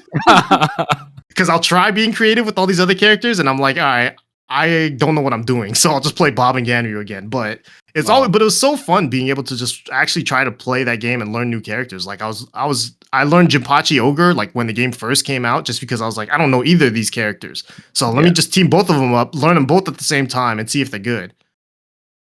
Dude, that team's pretty disgusting when you saw what Bronson did at that Evo. Yeah, for sure. I definitely didn't know it had that kind of capabilities. I knew Jinpachi was good, but Ogre, I was like, he's just fat. And then and then the way Bronson played him, he was like, yeah, he's just fat, but like he's annoying, like, he's super fat. Yeah, so just use it to his benefit. Yeah, I think in that game, that's kind of how I felt about it too. It's a game that I started really learning the game, and that's why I really like it. But when I go back to it and look at how much shit there was in that game, like I still like Tag 2, but I could totally see why it didn't make it, as big as it did. But to me, Tag 2 is a Tekken nerd stream. It's a game for true Tekken fans. If you're a fan that's trying to get into Tekken, that's not the Tekken you want to play, because it's not welcoming to you. It's not welcoming to the newer players, and it sucks because at the time. For the past, I would say 2 Tekkens, like Tag 2 and Tekken 6, didn't really get new players, at least in Socal, right? Socal, I would say our scene grew by like 3 players during the Tekken 6 era. Funny. Wow. And like I might be exaggerating, because I'm sure people came and went, right? But like but like the only people that stuck around was very short during that era, right? And Tag 2 did crazy enough, Tag 2 did a better job of getting new players, and I think a lot of that had to do with their online compared to Tekken 6's. Tekken 6's online was trash. Tag 2 was better, so you had, I think the online helped out there, but just you could only. You're only getting the biggest nerds. That's the reason why you got speed kicks as a Tekken Tag 2 fan. Yeah, but I do remember that during those times, that's when I started paying attention to the tournaments, and I would watch you guys play at Super, and I would never see a huge variety in the players. Like the placements are kind of usually the same, like top 3 guys, right? But yeah, that's when I started. I played way more characters back then. I had like maybe like 6 or 7 teams, and in Tekken 7, I only play like maybe 2 or 3 characters at most. Like I don't know why back then it just seemed more interesting back then and also I think it had to do with when you picked up another character back then, there was so much out there that most people did not know all the matchups, so it just seemed like you really knew what you were doing when you picked up a new character, at least to me, because I just played online. So I picked up random characters like Devil Jin and Kazi, and I thought I was a Mishima player all of a sudden, because I could everything that I was doing would work, but I never got to really test all those things like offline, but I always thought, like I was actually learning a lot more in that game, and it was enjoyable too. I don't know why. I just like playing that game a lot more than this one, but I think it's probably just because you're, it's just like when you're learning the game, right? It's like it's fun to learn new things. And the thing about Tag 2 especially is that you can you can learn without having to force yourself to learn the entire time. Like you can like if you want to learn a new character, it's like you don't have to change up your entire team. You know, just take that new character, put him up with your best character, and like whatever weaknesses that character has, tag them out. It's like you don't play them anymore. You know, it's like that's the fun part about tags. In for me at least, is like just being able to experiment with all the characters like that. Yeah, I think like for Tekken, when I started playing Steve, I didn't play anyone but that character, and then I tried playing Josie like towards season 3, and I played against Speed Kicks like in an offline set, and then he just told me, he's like, "You're playing Steve, but you're using it in Josie. Like you're still playing like Steve, but you're playing Steve in Josie." And I just didn't know how to really like take that, but I'm like, yeah, I kind of do understand what he's saying, but I haven't played a new character in 2-3 years or something, like really dedicated myself to the character that I don't know how to just turn that switch off. Like you're not a Steve player and you're playing this character now. Like I just can't. I couldn't do it for a long ass time. I just could not make that happen. I mean, that's the reason why people play certain characters, right? Like you play characters to the best of your ability and hope that those characters can also cover for your, for whatever weaknesses that you may have as a player, right? So it's like sometimes it's easier to do that, and with certain characters, as like it's more obvious to see players like if you watch me play like any character that I'm not super familiar with, you'll notice that I'll just mash on like jabs constantly because that's like it's like the easiest thing to do, right? It's like the one thing where it's like I know at least a jab for this character is going to be the same as a jab from the majority of the cast, right? So it's like it's easier to base your game around that one thing, but it's like if your entire game plan is based around that, it's hard to adjust it when you switch characters. Yeah, like your panic button is not the same with another character. But who was your main team in Tag 2? Tag 2 was Ganryu Bob, and it was the easiest team. It was easy because Ganryu was my main in 5 and partly in 6. Bob was my main in 6. So so that had nothing to do with like Saint playing that team. I had no idea Saint was even playing that team. I knew Saint. Like by the time I learned of Saint, like he was a Tekken 6 Ganryu main. I had stopped playing Ganryu like completely back then. So when I'd watch him, I just watch him just to see like how the hell is he doing anything with this character, because I thought the character sucked. And then I watch and I'm like, no, the character sucks. He's just hella good. That's what I realized. So I was like, all right, I can't do that. So I just played Bob. And then in Tag 2, it was just, they worked so well together and it was so easy to make them work together that I was like, all right, I can make this work. Because, I don't have to learn a new character. I just have to learn their synergy as a team. Yeah, they had good combos, right? The thing is, in that game too, Ganryu was a good character in terms of being just a good partner to anybody. Like he was one of those characters you could kind of fit in with anyone. Bob also, he was kind of like that. So that's the reason why they worked so well together, because they kind of work well with everyone. Yeah, because I remember watching Saint back then. I used to think the same thing too. I thought Ganryu was a shitty character in Tag 2, but he was like the only guy the only top Korean player playing him, and he would make people look like they're just so lost. I mean, he was still doing the same thing in T7 when I saw that a tournament with him, but in Tag 2, like he would just down 4-3 and down 4-1 and just change up the timing. It looks so simple. Like the way he does it looks so simple, but I don't know how. Like he just, I don't know. He made that team work so well, but I was like the only guy that would play that character back then. And it makes more sense when you watch him play other characters too, because then you start to see like how he kind of plays that style with other characters, like his Jack and his Bob, but his Ganryu is like one of a kind. Yeah, and back then, like on the whole, like Tekken Tag 2 was like a nerd game. Like whoever loves Tekken will really love Tag 2. I used to watch so much footage of that game. Like I could just on the way home from school. I was still in high school at the time. On the way home from school, I'll be watching it on my phone, in the bathroom, like everywhere. I was watching Tag 2 death matches from Green Arcade, like all over the place, and that's why I started really like understanding, the game more, because I would watch these guys do things that I was just learning like those 10-hit combos from every character and thinking I knew how to play Tekken until I started watching those guys play. I'm like, what the hell? Like, the way they move, like just the speed of the game, like the whole backdashing, all that stuff. Like it was just like a completely different game when I started watching like footage of the game. So yeah, like I would just, I don't know, just such a nerd of the game back then. But I mean, well, it's also different now too, because being a nerd in this era, like there's so much more knowledge out there, right? Like I think like hearing the fact that you were in high school and you're learning about the advanced movements and things like that. I feel like I didn't learn about like Korean backdash until I was like 27. It's like It's like things like that. Like these, like some, like the Tekken players nowadays, I think are like starting so young that they're gonna be like if they stick with the game and the game lives long enough, like they could be hella good. Considering that Tekken has always been a very legacy based game, Yeah. so it's like if they, if they stick with it, but at the same time too, Tekken 7 has been around for so long that I don't think legacy skills matter anymore. It's like if you played old Tekkens at this point and you jump into Tekken 7, it's gonna be super tough because Tekken 7 is its own beast at this point. Yeah, I think it developed. I mean, we just saw. I don't want to skip too far ahead, but tournaments that we're seeing right now. We're seeing a bunch of new guys coming up, and but you still see all the old school players they're still relevant and in top play, which is kind of cool. But man, I don't know. I don't know how to feel about Tag 2. I wish I would have competed in it to see how good I really was, but I don't know. I'm just such a big fan of watching the tournaments, and again, that's when I would only see JDCR and E come out to compete.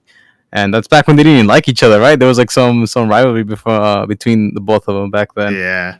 I mean, for me personally, I love Tag 2. I think it's a great game, but I also it's just so obvious that it's not for everyone. It's like it's too complicated. There's a lot of different variables that many people don't want to pay attention to, or even just don't even care that it exists, right? It's just more so it's just they would rather just complain about the fact that it exists at all, Yeah. And it's fine. Like I can understand that, Tag 2 was not meant for everybody. So it's one of those games where I wish it would have done well. Like if Tag 2 had come out after Tekken 7, I don't know if it would have done well either because it's just so complicated. But if they could make it like a Tekken 7's game where it's like for nerds, maybe people would like it more, but Tag 2 was just one of those games where I think it was destined to fail in a sense of the fact that it was too complicated for its own good. Yeah, it's really funny. Like earlier, you were talking about ATV podcasts, but I listened to all those old ATV podcasts, and just there was a lot of shit talk from Eris, at that time about tag crashes and just how Tag 2 is lame and how a lot of people want to do single battles and shit like that, and how that's like really bad for the community too, doing the 1v1s, right? I mean, but you hear all those complaints. That's a lot of those complaints are also our struggles too, because the thing is that like back then Tag 2 was not doing well, right? It's like it's in terms of like tournaments, like when Tag 2 was being held at Evo for those couple of years, right? It used to be Evo would be a 3-day tournament where pools would happen on Friday and Saturday, and then finals would happen on Sunday. For Tag 2, Tag 2 was such a small game; they did the entire tournament on Friday. And it's a main game. It's a main game. It's a main game. And they finished on Friday at 3 p.m. The next year, right? It wasn't even in the final lineup. They ended up getting added late. So I feel like a poser for getting into Tekken 7 when Tag 2 is so fucking lame. Not in it is hot. Nah, the thing is that the reason why Tekken 7 exists is because Tag 2 of how like poorly it did, right? I change it up. Yeah, I think a lot of people understood that like it's just so complicated, right? Because I remember when the game first came out too, and I'm seeing all these new players try to play the game. And I remember thinking like, oh, this is a Street Fighter player, and I'm watching him play, and I'm realizing like, oh, he doesn't necessarily understand, what's good in a 3D fighting game, let alone Tekken, right? And then it's hard to teach him that because there's so many good moves and there's no real like reason to say like, oh, why is this move good? What should you be doing in this game? It's so hard, and it's like there's no tutorial mode either. So it was just like Tag 2 as a game, like I loved it, but as a competitive game, no, I love that aspect too. It was just not good for building a competitive scene. Yeah. What are your favorite? Oh, sorry. Go ahead, Ian. Go ahead. No, I was gonna ask about like tournaments. Like, did you ever go out to any major tournaments for Tag 2? Tag 2 is Evos for sure, but I don't think so because I don't think I started traveling. Yeah, for sure until Tekken 7. So even for Tag 2, I was pretty. Actually, no, wait, no. I take that back. I think I went to final round. I went to one final round and I got my ass blasted. Damn, who did you lose to? Country? Who did I lost? I know for sure I lost to Shinblade. Shinblade hop kicked me with Steve 7 times. He's a Steve Nina player in Tag 2, and he punches me with Nina and kicks me with Steve. It was fucked up. I don't even remember who sent me to losers. I think it was Big Boy actually from Atlanta. I think that was right. Yeah. So I went 0-2 in that tournament real fast. But at the same time, I was like, I mean, I knew at the time I wasn't terribly strong at Tag 2. I just really enjoyed playing it, but I knew like I definitely wasn't like super buff at that game because it's just like like a lot of the complaints from a lot of people, I didn't voice them, but I just struggled with them. Like the tag crashes and all those different variables. I struggled with them like every other player. I just never bothered to complain about them because it felt, what's the point, Yeah, I think my favorite part about the competitive side for Tag 2 was when the Venezuelans started coming out, and El Negro was like the main one, right? Like the best one that was playing such a wonky ass team, right? Yep. Yeah, Queen Mitsu, Raven, or some weird team. Wang. Queen, Raven, Wang, Jinpachi, and these were like not top tournament characters, and he was just messing up everybody with those characters. But that was probably like that's kind of like the Pakistan of today. It's not really the same size, right? You don't need like a handful of players, but to me, it felt like those were like those players that just came out of nowhere and they just started like placing really high in tournaments, and that's like one of the first times I saw JDCR lose someone outside of a Korean in tournament too.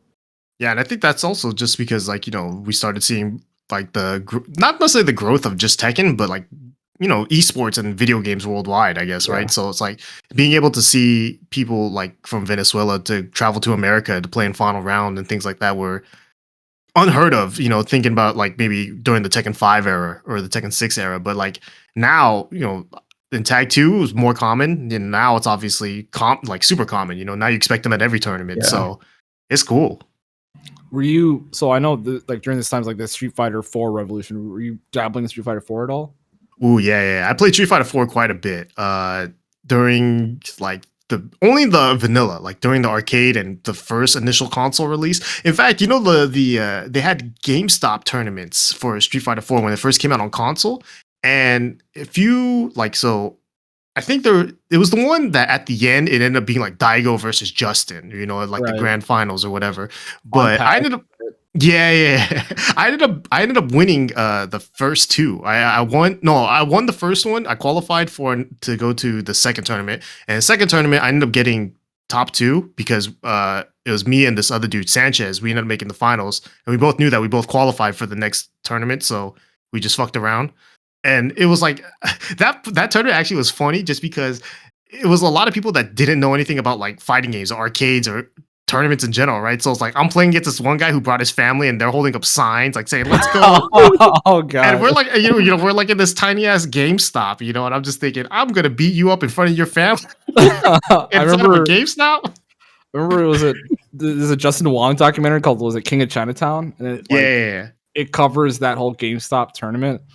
And I think he got like he like what you're saying. He's about to win one, and it's just some dude with his girlfriend, and she's like cheering on the guy, and like she says like, and it's like it's grand finals or some shit. She says to her boyfriend, "Finish it," but then like Justin Wong like just perfects him. It's like I don't know. That's hilarious, man. I wish that was still the case. Just jobbers coming out. I mean, it was fun though, man. It's just to see all these people just playing the game for fun. Even if it was just on pad, right?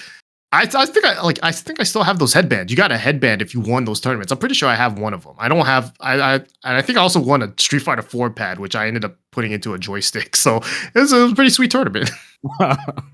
That's pretty cool. All right, so Tekken 7. There's a long road to Tekken 7. I guess all the previews, Comic-Con, and stuff like that. But I mean, this is a pretty big gap. But I mean, how excited were you for Tekken 7? When did you kind of first hear about it, kind of thing? Or I'm sure you knew it was coming, right? Well, Tekken 7, when we first heard about like 7.0, like it kind of, at least for me, it was like one of those like, yeah, we expected it to happen, but not so soon type of things. And then, we saw the game, and I remember thinking it looks nice, but like kind of exactly the same. Like it looked like Tekken Revolution. So it was hard to like get real hype about it. And then when you played it, it felt like Tekken. It just felt like a very very neutered down version of Tekken. And so it was fun because it's different, right? It's single characters. But for me, it was hard to get into it just because I didn't have a character to play, right? I'm still like, I'm searching, right? Because there's no Ganryu, there's no Bob. So I just looked for whoever was cheap. And so Shaheen, obviously. And then it's like, that was the easiest one. But after, it was like, 7.0 was fun, but I'm glad it stayed in the arcades because it wouldn't have succeeded as a tournament game on console. And I knew that at the time. Like I was thinking, this is not the final product. I think they know it's not the final product back then too. So we just waited, right? So we were just kind of hoping that it evolved into something. And so when it turned into, FR and they did that Akuma reveal in that one tournament, which to this day I think that Akuma reveal best trailer all time, best reveal all time. Like no one knew about that shit, so everyone was freaking out, right? So to add that on behind the FR reveal, where it's like this is the game he's coming out in, it was like my hype level from that point was through the roof. Like it was so crazy high, and I'm not someone to get like super hyped up over trailers or things like that unless it's Tekken related. But when Akuma came out, like it was just like the biggest like left field. Like what the fuck? Like how did they do happen? There could be a meter in the game. Like it was so confusing at the same time, so exciting, right? So it was like, all right, I got to see what this is all about, So seeing all those like trailers and just all the hype coming out of FR, it was like, I can't wait. I cannot wait. Like I'm so happy that they released Tekken 7 and kind of got a feel for everything, because for whatever reason they did that, that evolved into FR, and then that was like at that moment I was like, I agree with everything they did, because FR looks like the game that I wanted to play. I didn't want to play 7.0. I wanted to play FR. Yeah. I think when Tekken 7 came out, like, I was kind of boycotting the game because there was no Armor King either, so I didn't have like a main character. Like I played King and Armor King as my main, and I think Bruce and Jack as like my secondary or something. I forget who it was. You really like the characters that are all gonna die eventually, huh? Yeah, and then and then I also had like Dragunov and Steve as like some side team or whatever. But I wanted to play Armor King and he wasn't there, so I'm like, you know what, fuck this game. I'm not gonna play. And I was just like not looking at any footage of the game, like nothing at all, unless the game's like out for me to play as well, because it was still only arcade, so I didn't want to just give myself Tekken blue balls and not be able to play the game, right? So I just ignored it for a long time, and the only time I really did pay attention was when I saw that trailer, and I was like, whatever, I'll look at it because everyone was talking about it and like all over the place. Didn't even know who Akuma was. Did you know? Who yeah. Okay. Yeah. Okay. Yeah.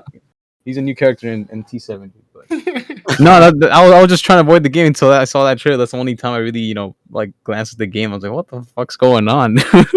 Yeah, that shit was crazy. That's like mind melting still. And obviously it's not the same, but like the fact that later on they followed it up with Geese, like holy shit, like that's big balls right there. That to me is probably my favorite release. When I saw Geese, I had no idea what was going on either. I mean, I had no idea who the hell Geese was. I'm sorry if I offend anyone, but I don't play KOF, dude. I'm gonna edit that out for you, dude. I'll make sure I repeat it like 10 times in the podcast. But I was sitting next to Quinto, and then I saw those doors and everything, and everyone started just yelling and screaming, and I was just looking around like, what's going on, dude? And then I see I think those are Pukin or some shit. And I'm like, who the fuck is that? And some random dude in the crowd goes, that's Geese from King of Fighters. I'm like, I don't even know, dude. I can't believe someone actually told me that, but someone told me in the middle of all that who he was. I mean, it's not surprising too, right? Like, not too many people, if you're a Tekken only player, right? It's kind of. You look like JDCR looking at him like, who the hell's Geese? Never heard of him before. Yeah, but Pickle's Mexican, so that's yeah. I would play KOF when I was a kid in the arcade in Tijuana, but I didn't know any of these characters. I don't really know KOF. I would just play the game. I only knew a handful of characters, and that was it. But I don't actually know like anything about most other fighting games, just like the basics of it, But yeah, I was just pretty much only a Tekken player, and then I played shooters on the side. So I wasn't really into fighting games until like Tekken 7 or Tag 2. So Rickstah, so right off the bat when 7 came out, were you Akuma the whole way? You didn't give a shit about Bob at that point? You were just like so hyped on Akuma? No. I was like one of those Tekken purists where I was like, Akuma, like I'm excited that he's in the game, but I was like, man, like what, if any of the Street Fighter players play Tekken, I'm gonna fuck them up, right? I'm thinking like that. And then this GameStop tournament happens on a Wednesday. It's like random ass tournament, just happens on a convention day. It's like it's a single elimination tournament, and like everyone in Socal knows about it. So I go to it, and I'm playing. I remember it was a single elimination tournament. I lost to Rip, and I remember thinking when I was losing to Rip, I was playing Shaheen, and he's ducking all these strings that I'm thinking like, you didn't even know that was a high, but whatever, right? And then it was getting frustrating because I'm playing a character that I felt like I didn't know how to play, and I'm playing against Rip, who's been playing Law since before the dawn of time.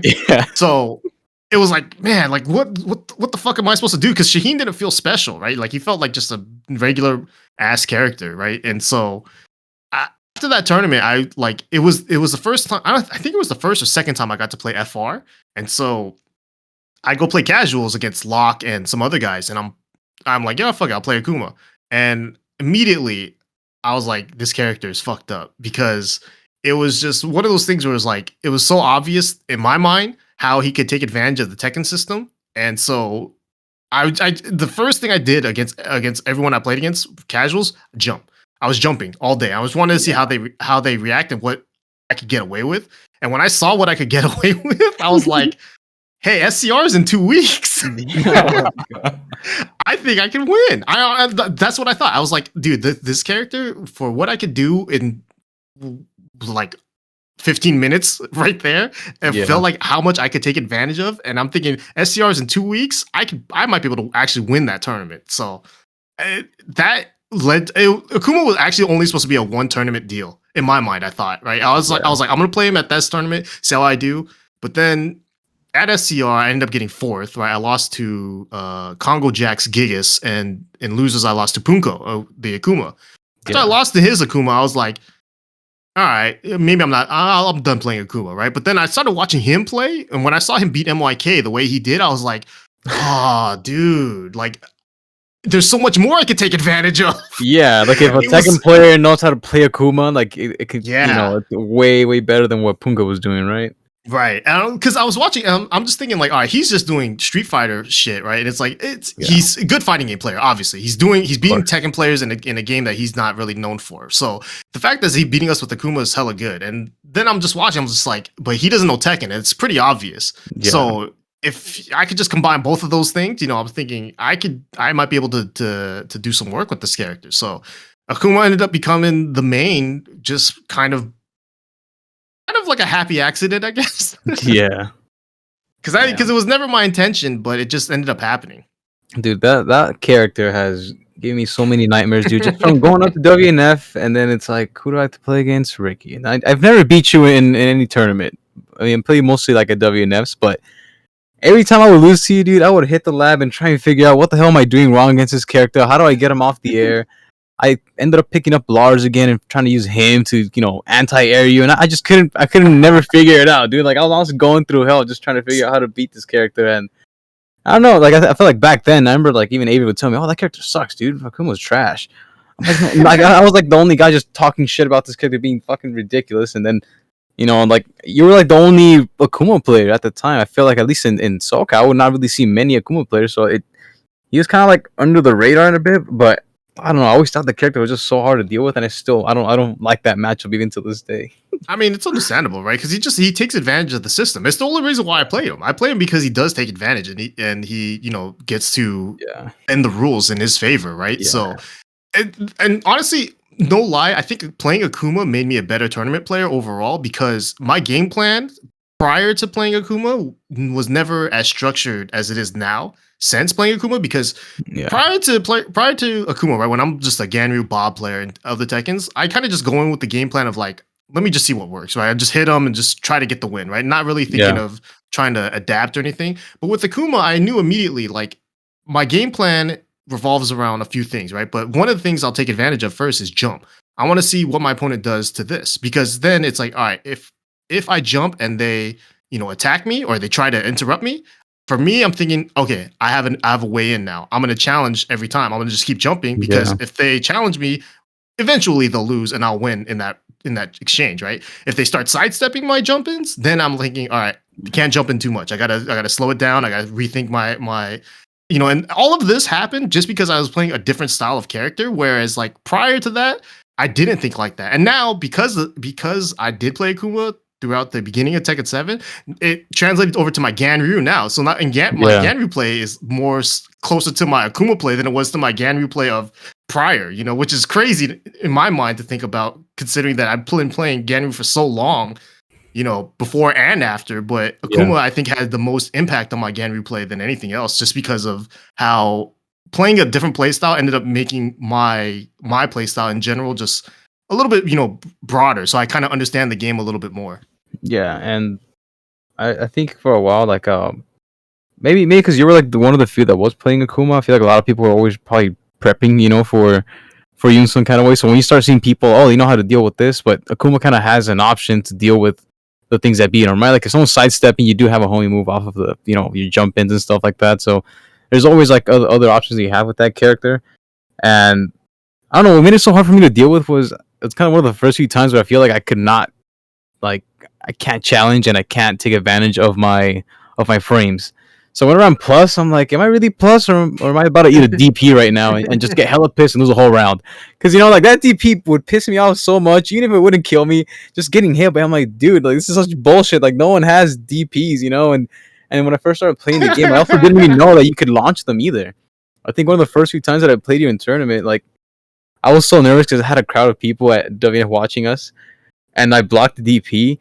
And then heard someone say, launch that. And I think I just did like a 1-1-2 or something. I'm like, wait, you can launch that? Like, I had no idea. Again, I don't fucking play Street Fighter. I don't know how bad these things are, right? But I had no idea that was like a launch punishable move the first time I dealt with it. But I don't know. That character would just get me so mad that I just could not focus and I could not play Tekken. I would play so weird where like nothing would work, Like I would just play so out of my, like, I don't know, like I would throw my whole place out the window and just try and like, just freestyle and go out there, and it would never work. But let me tell you a little something then about that, right? Because what you just described is something that I've like my experience as a Tekken player. That kind of thing comes from way back. It's figuring out what to do to your opponent to make them pissed. Yeah, and it's not. And it's I'm telling you, because I played enough. It's kind of, you can kind of get a good sense of it, and then like when you just start to feel like, all right, they're getting frustrated, right? You could just kind of tell, like you might, like it's harder online, but even still online, you could play enough and just be like, they don't like that, right? And then you start doing it a few more times, and then you start to realize like they start doing some real dumb shit, And it happens to me. I do it back to them because they're pissing me off, right? So that's like, it's a tournament strat that like is often overlooked, I think, but it's also one of those, like, you have to, I tell people this, to be good at a fighting game, you have to be an asshole. Like you have to be an asshole because you're doing things that your opponent does not want you to do, right? That's why I suck at Tekken. I'm like super honorable and like, shut up. No, you're not, dude. No, here's the thing. No one's honorable in Tekken. Everyone says that. No one's honorable. That's true. I do like 3 lightning screws in a row and shit. But dude, this guy has gone around the worst. Yeah, this guy will play like a first to 3. He'll get around on me and just turn off the whole game and say like, and start bragging about that round. Like come on, dude. You're an asshole, dude. You're an asshole for the wrong reasons, though. All right, so would it be fair to say Tekken 7 was your best Tekken? Because I mean, looking at your results, I mean, you're just consistent across the board.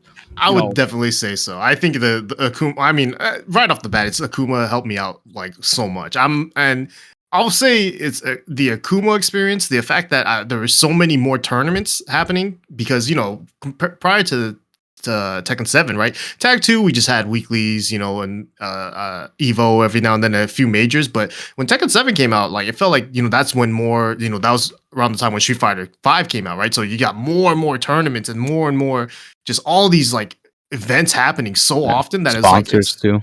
Yeah, it's like it's so easy to just constantly play, right, and get high level competition. At the same time, it was being able to play high level competition is what like allowed me to get better, right? I think that playing Akuma forced me to play better players, right? Because I was getting results that, in my mind, I didn't deserve. I'm being honest. In my mind, I did not deserve a lot of these results because of Akuma, but because I got far enough to play people, to play good players, right? Like Koreans. I've managed, like, prior to Tekken 7, I've managed to avoid playing any Koreans because I just managed to suck so much. Like, I managed to avoid them in the majority of all brackets, but it's like, Tekken 7, I just kept playing and kept getting good results because, Akuma gave me that ability, right? And then just being able to, at least I'm thankful the fact that I recognized that Akuma was a lot of the reason why I did well, because then I could kind of separate that from, all right, now how do I get better? How do I match my skills so that at least, my Akuma doesn't look like he's the main reason why he's carrying me, Right. So I just had to figure out some way to get better as a player. And I think just overall playing so much, as well as just talking to so many people, just like, being at Wednesday night fights weekly, being able to just talk about Tekken, with the other players, just like, and getting different, ideas and thoughts and just how people play. It was like, I definitely think I learned a lot about Tekken during Tekken 7, even though I've been playing Tekken for so long. I felt like I learned the most during Tekken 7, especially in the early days. So, speaking of Akuma and getting those results, Combo Breaker 2019, probably the one set that I'll show to like my casual friends who don't even know anything about Tekken. It's like, oh, you have to see this. This is the hypest shit ever. Like you want to start watching these tournaments. So, man, can you just walk us through that set? I know we're kind of robbing you of time, but we're No, it's good. That's cool, man. We talked about it last week with Cuddlecore, where it's like, that's offline Tekken right there. The whole crowd getting on their feet, over just some of the most epic shit. Can you talk about that having like probably the most memorable set of all of Tekken 7? Honestly, I can't remember too many other ones. I know Super Akuma had like a sick Akuma combo, but I forget. I mean, all I remember is you versus Knee. So yeah, I mean, it's definitely like it's a cherished moment, right? I'm gonna cherish that moment, even though I lost at the end of the day. That's probably gonna sting more than the moment itself for me personally. It's just one of those things where like I'm glad I was part of that moment, overall. Man, it was just that entire tournament itself was crazy for me, just because like before that top 8, that was we had to wake up early because I forget the first match started at 8 or 10, but top 24 was prior to that top 8. So I had to wake up and I had got like 2 or 3 hours of sleep. Like I do not sleep well on the road, and like that was the one day too. Like Combo Breaker, they have a 24-hour venue, right? So I'm thinking if I'm out of the tournament, I'm just gonna play games, 24 hours nonstop, right?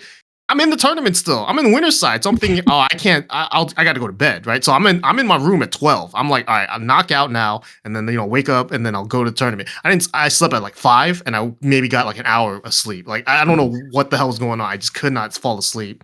So that day I was just like groggy as hell, super tired. I got 2 bananas. JDCR wanted one, so I fed him, and then he beat me up in the tournament.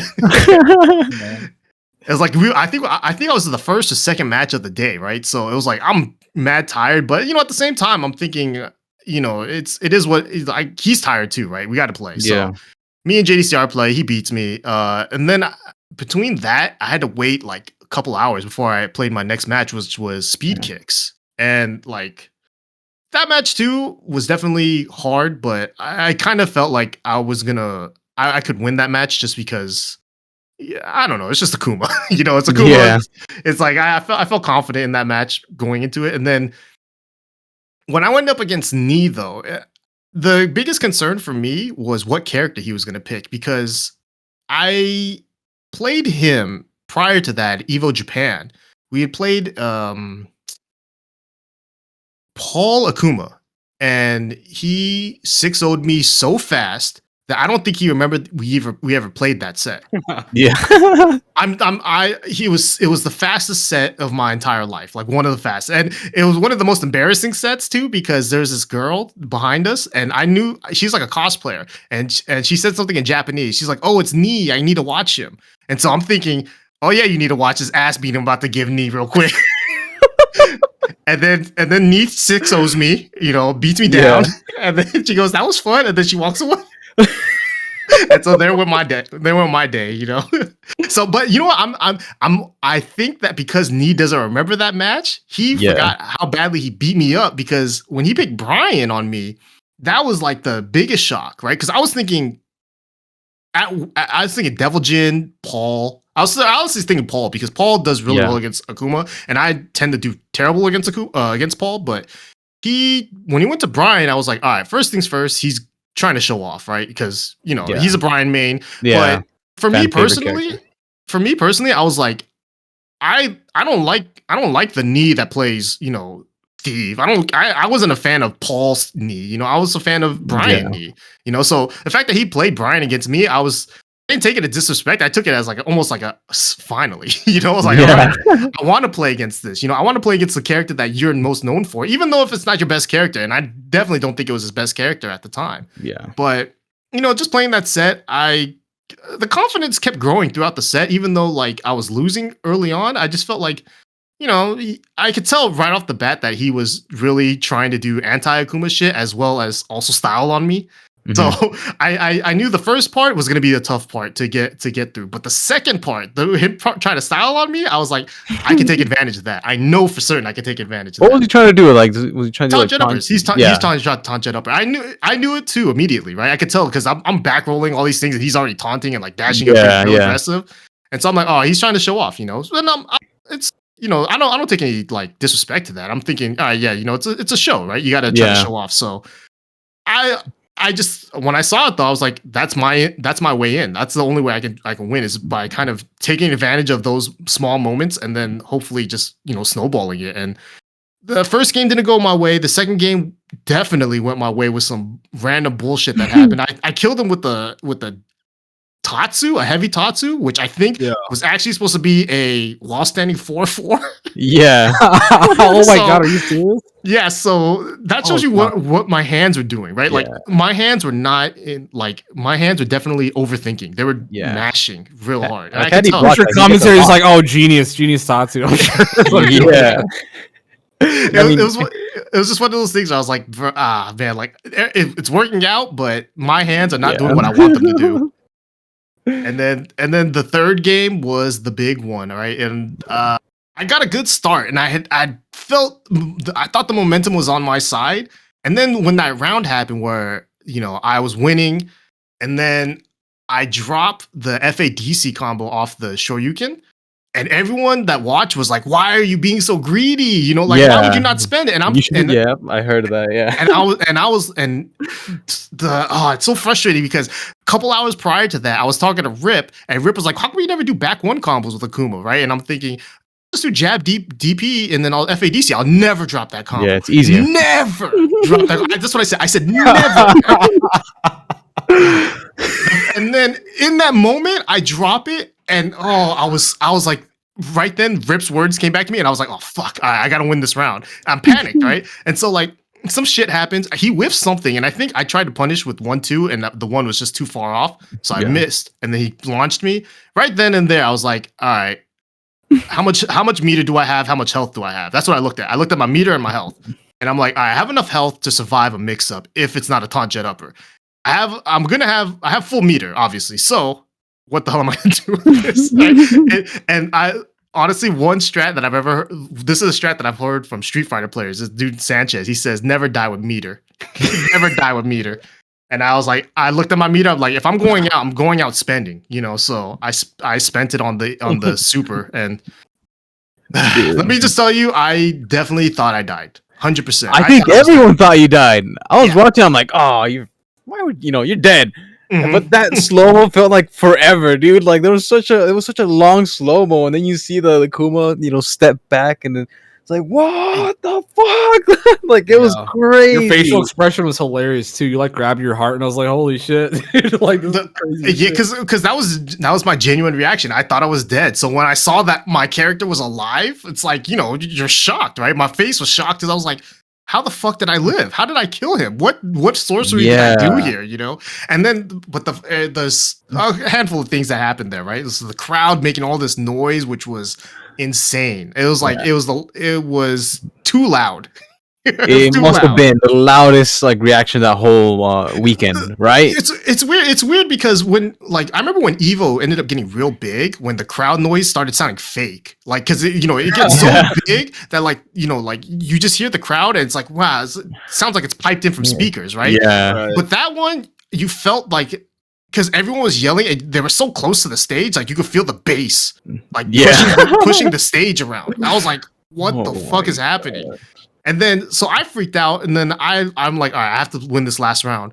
And then I sit down and I look at Nee, and Nee is looking at the screen, not even paying attention to what just happened around him. And I'm thinking, I fucked up.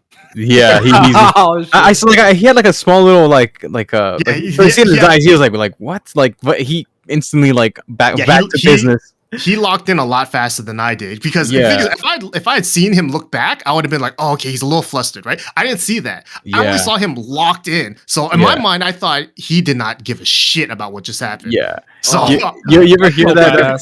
You ever hear that phrase of the people who are first and not looking back at the people who are behind them. It was one of those things where I saw you look over at Nee and he's just looking at the screen. Yeah, and it's I think I would have been better off not looking at Nee at all, because I looked at him just to see what his reaction was, because I was thinking, all right, whatever his reaction is, I can take that knowledge to the final round. Right. I wish I never took that knowledge to the final round, because it was knowledge I did not want. Because he was so in the zone. It felt like, right, when in hindsight he was flustered a little, but it was just like it was such a crazy moment. And at the end of the day, I wish I hit that FADC, but if I hit that FADC, there's a better chance I win the set, but there's definitely a 100% chance I don't get that moment. So of course, because you would have had meter, but you wouldn't have had that crazy ass moment that everyone will remember you for. Like that's one of those crazy ass moments that cannot be repeated. Like I don't see that happening ever again. Yeah, I agree. I mean, it's hard for me to feel like I have one of the sickest moments in a game's history, right? Because it's like I feel like you save that for like the best players, the top players, So it's like when it's a guy getting 7th place, it feels weird, but it's like it is a moment that I cherish, right? It's a sick moment because it's like even in that moment, I had no idea who was going to win. So at that moment, I was a spectator too, right? Yeah. So I'm in shock with everyone else. Dude, it's a good thing you didn't hit that FADC, because you probably wouldn't have been on this podcast if you did hit that. That one drop combo put me on the podcast. That's it. No, I'm saying like you'd be too big. You'd be like Hollywood. You'd be like fucking Uyu or some shit, or I don't know. I like that idea better. That one drop combo is the reason why I'm on this podcast. I like that. But okay, so damn, we feel like we're robbing you of time, but I want to kind of end this on you can resolve this, but so T7, you're doing commentary and stuff like that. What are your plans for Tekken moving forward? You're kind of a pillar, kind of a face of the scene, kind of thing like that. I'm just curious, like what's next for you? I mean, honestly, I'm just kind of waiting it out, trying to see what's next for Tekken. I think Tekken in itself is kind of in a weird spot right now, right? It's like because Tekken, this is the longest Tekken has ever lasted as a game. Tekken's lifespans as a new game is usually 2 years max, right? We rarely, this is the first time we've ever had seasons or anything like that, So this is a uncharted territory for basically every fighting game now, especially with the the situation we're in. But for Tekken, I think I just want to see something like for the next year. Like I'm just hoping the tournament scenes come back somehow, some way, just so we can just get like some Tekken action back, because I feel like Tekken got robbed, right? I feel like we were just getting into like such a great life, and then we even saw, right, with Arslan going to CEO, still winning and doing good there, but we didn't get Japan to show up. I just feel like there's a lot of storylines that we are still unresolved, and Tekken I think still has a lot of good storylines left in it for Tekken 7. And I know a lot of people want Tekken 8 already, and I'm not there yet, but I can see where people are coming from. But I want one more year of just Tekken 7, like just to finally like, just wrap it up. You know what I mean? Like kind of put a bow on everything. And then if that happens, I just hope I'm a part of it too. I just want to be able to commentate or participate in it as much as I can. Yeah, like I don't know if like I'm not sure if they're gonna make a new game or another season, but I'm still interested in watching the game competitively. Like you mentioned, all those storylines. Like we're seeing all these different Pakistani players that are coming out. Like, and also the last time that we saw Nee versus Arslan, right? Nee finally got him back, but we haven't seen what happens, now. But like all these matchups that are still there, they're still exciting. Like I would totally be down for another year of this game, but I'm not sure if like what would they even do for a new Tekken? Like I can't see anything. I mean, I don't know. I don't see any new mechanics coming in, or I don't know what they would do if it's gonna be a tag game. I don't think it would be, but I don't know. I'm kind of waiting. Like, should I even invest in this game still? Because I'm not really like competing at all. I'm just kind of playing it very casually. But I don't know. Like, what would you want? Would you want another season, or would you want another more seasons rather, or another title?